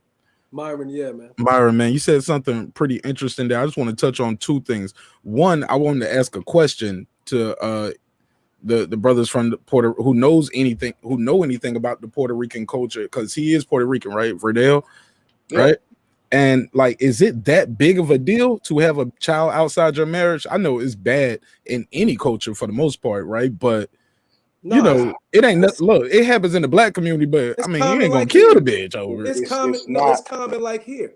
I'm just thinking, And before y'all go into that, my last thing I wanted to say, and then I'll go back on mute, was you made a good statement when you were talking about how what guys become over feminine because there's no father in the house, but also you do have certain cases where the guy has to figure he's trying to become the man of the house when he should just be trying to be a kid. And also, you know what I'm saying? And one thing is when the father's not there in the household, and I knew my dad. Me and my dad had relationships now, but when the father sets the ceiling for the sons, because males emulate men, females emulate powerful masculine females or influential females. So a father sets the ceiling. Now, if the father's not there, you have the seed now trying to find their own ceiling or their path of what they want to go through in life. And they don't have nothing to reach as a goal to try to supersede and go above. So what does that do in turn? That can make a lot of us underachievers. You know what I mean? Because every kid be looking up at the father. Father's a very active and healthy dad. You know what I mean? None perfect, but he look at his father like Superman for a minute. You know, you like they try their dads and shit. You know what I mean? After once they start feeling it, like if I can get my dad, the father's always been that goal, you know what I mean, for them going up. Well, if that is not there anymore, then what ceiling do a young boy has to reach for? He got to try to find his own. Yeah, so man, he's going through life learning. Let me respond to both. First and foremost, as far as the Puerto Rican culture, nah, bro, it's actually it's very common. It's a little too common where you got a lot of Puerto Ricans where they got the you know the side chick and it's okay, you know what I mean? Like everybody knows, but as long as the dude's bringing home some money, you know what I'm saying? The wifey don't bother, you know what I'm saying? That's kind of like normal, to be honest with you, man. You know, and not to shit on Puerto Ricans because that's just the way that they kind of just grew up in certain areas over there. It's not everywhere. Don't get it twisted. It's not the whole island and every Puerto Rican. You just be like, hey, listen, you're gonna be my wifey. I'm gonna fuck somebody else. Nah, it's not like that neither. You know what I'm saying? But they were from the island in their particular sectors, and that's what they were accustomed to, or at least that's the way they made it seem like a norm. You know what I'm saying? And that's what happened. You know. At the end of the day, when it comes to the second question, as far as a father's concerned, man, look, everybody's heard my story as far as my father, you know what I'm saying? Killed when I was 3 years old, you know what I'm saying? I grew up without a father. I grew up around nothing but women. Had to be like the father figure to my little sister who's 2 years younger than me. She tells me I did a great job because she tells everybody that I was her father figure, and she's been in the Air Force for like 22 years now. You know what I'm saying? And she's a master sergeant, E7 in the Air Force. So, you know what I mean? Salute to her. Kudos to her. She gives me credit for that. You know what I'm saying? And it is what it is, man. I had to fight a lot of people just to keep them off my sister. You know what I'm saying? Like, and it was a tough time growing up in that era, you know what I'm saying? The 80s and 90s, so I had to do what I had to do. But, that also humbled me because, you see, I had to be I wanted to be a father to my children. And so I'm a great father to my children, and I have a lot more than most people can handle, but I got a lot of patience because I wanted them. You see what I'm saying? I wanted them. So I have to figure it out. If I can't go in and blame somebody else for me wanting children. You know what I'm saying? It's just not going to happen like that. You know what I mean? I know, like Myron was saying, he got a great pull-out game, the pull-out king. You know what I'm saying? Me, I never used condoms, but if my chick said, hey, listen, I want you to come at me, all I did was follow instructions, bro. And then it was both of us. You know what I'm saying? At that point, it was a contract. You know what I'm saying? Nah. That shit is terrifying. Fuck all that. Hold on. Did I hear you say you never used condoms? No. Because I only fucked chicks that actually I was like in a relationship with. I fucked a couple of side chicks. You know what I'm saying? But you know what I'm saying? Like even then, I knew them for a while. You know what I'm saying? Well, like I had wifeys that I could hit whenever I wanted, and I made sure I did that. 9 kids. There you go. Says it all. I made sure I did that. You know what I'm saying? Like but I grew up, and I'm not even gonna glorify the side chick thing because I faced my karma with that with my ex. You know what I'm saying? My ex was grimy as hell. You know what I'm saying? But thankfully I went through that. I understood what that it was karma to me. And now I was blessed with a great wifey that I deal with right now. So that's it, and she wants one more. So I'm gonna have 10 by the time everything's said and done. Damn, Glenn. Fucking Wow. Amish beat farming shit, son. You know what I'm saying? Hey, you definitely Glenn will gonna raise leave a whole your, generation. What the fuck? You know what I mean? Hey, listen, Wow. man. you definitely gonna leave your season. We're gonna have a backup team with the secondary and an alternate just in case. You know what I'm saying? When it comes to basketball, yo, because we tall as hell. You know I'm 6'4.5". You know what I'm saying? So man, you got to keep your family together too, bro, because you don't want them cousins to accidentally bump into each other one day. Nah, you know come what I'm on, saying? man. Why you even thinking about that? It's bro? Come on, possible man. when you got a What large kind of number shit like is that, that, Mark? bro. Think about it. Let's say it's Man. 10, bro. 10. I'm gonna say, Let's say nobody 10 go to each have Mike one child or Nash's 2 children. relationship channels if he's talking about this. Bro, shit right look, you got What 10 the hell? kids. If each of them have at least 2 or 3 kids, you have a classroom full of children. Yeah. That are, you get what I'm saying? The odds are very high. You get what I'm saying? If they in the same city, what makes y'all you gotta think need of that, bro? because I've seen it happen, bro. Oh, I've seen it happen in Let's talk about that, smaller man. Let's numbers talk with about somebody what's who going didn't on in your have 10 mind right kids. now. Let's talk about what's going on in your mind and why you think these weird thoughts, bro. No, Let's look, talk okay, about look, this. keep it a buck. I started off thinking, man, those Christmas. I started off thinking, what the fuck does Major Key do for a living? God damn, man. Like, that's a lot of Christmas presents under the tree. That you get 2 turkeys for Thanksgiving. That's you gotta have one for the kids and one for the adults. Like, you know what I'm saying? He do like Cat Williams, just like you go to Dollar General. The Dollar General, I 100 toys. Like Cats, he said, no kid can be upset with 100 goddamn toys. Man, you be surprised, man. You be surprised, man. Daddy, You be surprised. daddy. I'm not gonna shy away from the fact that we have a 5 and below out here and a lot of little extra size shit. You know what I'm saying? Does happen, but we get main gifts. You know what I'm saying? The main gifts are very expensive. You know what I'm saying? That's say 10 But, kids. but, Right. Look, you got to start buying Christmas presents in January. He started as soon as Christmas is over. Yo, right. Like I'm gonna buy you some Jordans this month. You're gonna get this next month. You gotta buy the laptop this month. That one get a laptop. Yo, this one get a I gotta pay. Yo, every month. Don't forget the psychic cost because we have to pay the psychics to forecast what the shoe size is gonna be by Christmas and things like that. Oh Just no, so that hand-me-down game got to be awesome. I'll be on them heavy. Like, don't fuck Man. them shoes up. You know those for Junior. That's crazy. That's life. You got a gang of kids, Glenn. Bro, that is so dope, though, man. That's beautiful. I got one daughter, Yeah. and we really wanted this daughter. Like, we had a miscarriage, as many people know. We had a miscarriage. I talked about it. I got a record about it. It's on my channel. But we had a miscarriage. So when we got pregnant, I said when she got pregnant again, I was super happy, but I wasn't getting my hopes up. You know what I'm saying? Because I was the other shit was so depressing for me. You know, to be so excited and it happens and then it's like taken from you. You start thinking, what did I do wrong? You start looking at her with a side eye like, fuck you, dude, man. I told you not to go and do this, or I told you not to do that. I told you to do did you take your multivitamins? But yeah, man, I love my daughter, man, but golly, I can't imagine 9 of them, 9 more. But it would be dope it got to be crazy to see that many versions of yourself. You probably see a different person, every personality that you have in a different. You don't even understand, bro. It's a beautiful thing, man. Anybody thinking that you prefer to go to a club to pay a fucking dumbass trick to give you, you know what I'm saying, something that your wife could give you, and then on top of that you have like a different version of yourself, bro. That is priceless, man. You could tell me all day long how much you want money, but shit, as long as I can maintain what I got, and everybody has good shit every Christmas, and they happy, and we could travel for the holidays and travel during the summer and shit like that and spend a good time with each other. I'm happy, bro. You know what I mean?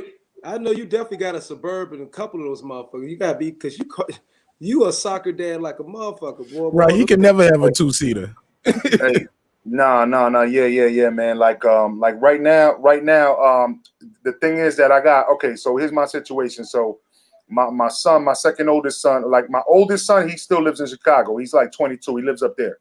You know what I mean? My second oldest son, you know what I mean? He's right here right now because my son's birth, my youngest son, well, my second youngest son, his birthday was last week.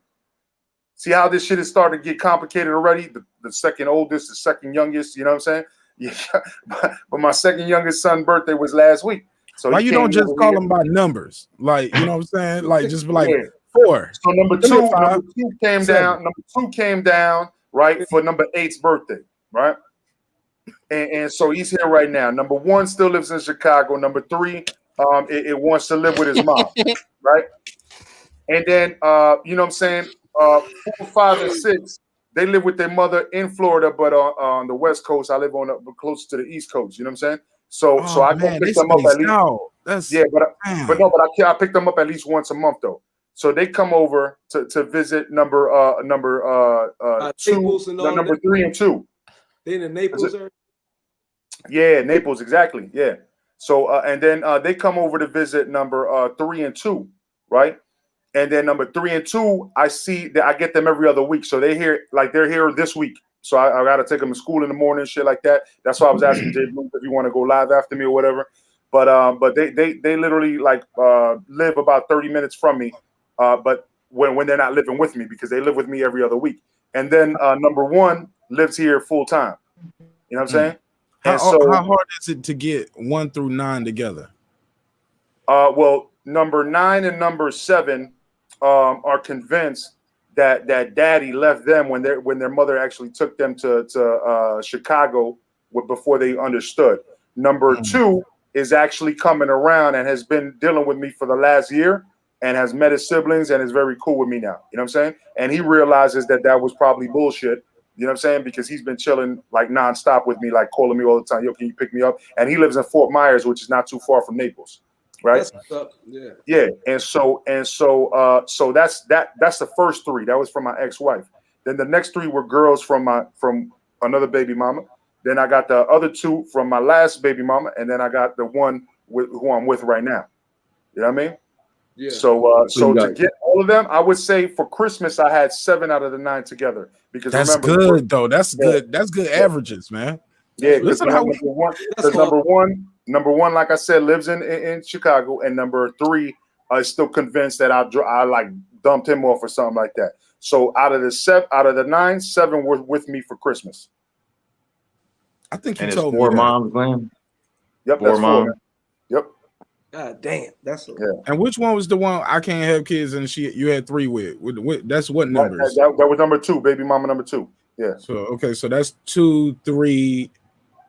But I'm saying, what ages? That was 4, 5, and 6. 4, 5, and 6 as well. That's crazy. Yeah, and then 7 and 8 were from my ex, and then number 9 is with the chick I'm with right now. So, dope, man. This dude right here. Yeah, man. Hey, look, he be singing that little John song like condoms for what? Condoms for what? Hell yeah. Hey, look, my sister told me when I was young, she said, always wear a condom. Right. She said, because it feels so good. Once you don't do it, you won't ever want to do it with the condom again. So I was scared. And man, I was shook, man. And then one day I saw what she meant, man. And good night, bro. Good night. I ain't gonna hold you though. Yeah, man. No. Yo, what we're gonna do is Jay Blue said he's about to go live right now because you know how I like to pass it off. Rapstar was supposed to go live or Jay Blues, one or the other. Rapstar already said, fuck it, I'm tired as hell. He's not going live. Jay Blue said I'm going live right now. So he's gonna drop the link in the general chat. If he has a link, I don't know. You ready for that? Right now. I'm setting it up right now. Give me 2 seconds, man. All right, yeah, man. But yeah, man, we can continue the conversation over there. I'll be up there to start off, but I just want to eat while I finish off whatever I got to get off my chest for the rest of the night. You know what I'm saying? Tonight was about DeMond Nicholson, but of course, everybody here, man, I appreciate y'all. Myron, man, you need to stop by a little more frequently. What's been going on lately, man? Oh man, just focusing on other things, man. Just other things, man. Yeah, man. Why you got that damn silly smile right there? Look, man, I'm just marinating, champ. No, I'm just playing, man. Nah. You know, I like fucking with you because you're a funny dude, man. Yo, you always keep me cracking up, man. You know who I was talking to you. I was talking about you with who was it? With Troy Graham, I think it was. He was like, "Yeah, man, Myron's a cool ass cat." You know what I'm saying? Oh, man, And sure. you know, I met you on the strength of like nothing, just popped up, just like Mark Nash. Mark Nash popped up on my channel out of the blue. He said I refreshed my page. I was on somebody else's channel, and then your shit popped up, so I just came over. I thought you came on my channel first. Huh? I thought you got on my live first. Yeah, no, I came to your channel. No, I'm talking about Mark Nash. Mark Nash popped up on my channel out of the blue. Yeah, no, your channel, I popped up out of nowhere. Somebody said something about Boxing Logic United. I went to check you out. I like, all right, this dude seems funny as hell. Like, he cool cat. So let me go ahead and subscribe. And I watched a couple lives before I clicked on the link. And then there we went. But Mark Nash, like, he refreshed the page or something, and it was my first live ever. I just popped up, and he just jumped on, and then we've been cool ever since. You know what I'm saying? You know, like you can't read that shirt that he's wearing, but I could tell you what it says because I got one. You know what I'm saying? Dreams require sleep. You know what I'm saying? Goals require effort. That's right. You know what I mean? Motherfucker, right? Yeah, man. And then Jeff Lucietta, of course, man. Day I one. know Jeff Lucietta. This is the first time. Yeah, of course. Yeah, he be all around YouTube, man. And then Jay Blues too. You know what I'm saying? Like cool brothers. You know what I'm saying? All you got to do is know who the people are that bounce around from channel to channel. And cool, you get a good sense of who people are when you watch them on other channels, because some people are trolls. They'll be cool with you in your chat, and then they'll go talk shit about you somewhere else. So all you got to do is analyze and observe what people are doing on other channels, and then when you see that they keep it real, then you start, you know, give them a wrench here. You know what I'm saying? Yo, I appreciate you. You know, this and this and that. Then all of a sudden, you got them on the panel. You know what I mean? It is what it is, man. I got mad love for everybody here. You know what I'm saying? Yeah. Likewise. Yeah, and Jay Blues just dropped the link. Surprise! When y'all gonna talk about Billy Joe Saunders and Canelo? Let's go over there and talk about it. Let's go over there and talk about it right now. Okay, well, I'm out. I'm gonna catch you on the J Blues. All right, that's what I'm talking about. You heard my wrong's gonna be on J Blues right now. Let's go, bro. All right, I'm gonna start. I appreciate all of y'all being here, man. No doubt, man. Yeah, peace out, Joe. Jeff, Mark Nash, peace out, champs. Yeah, man. Y'all follow me on all the platforms. Mark Nash, Major Keith. Thanks for having me, bro. The shit was dope. Peace and peace. And yeah, man. I'll see you over there. Peace. All right, brother. Peace. Yeah.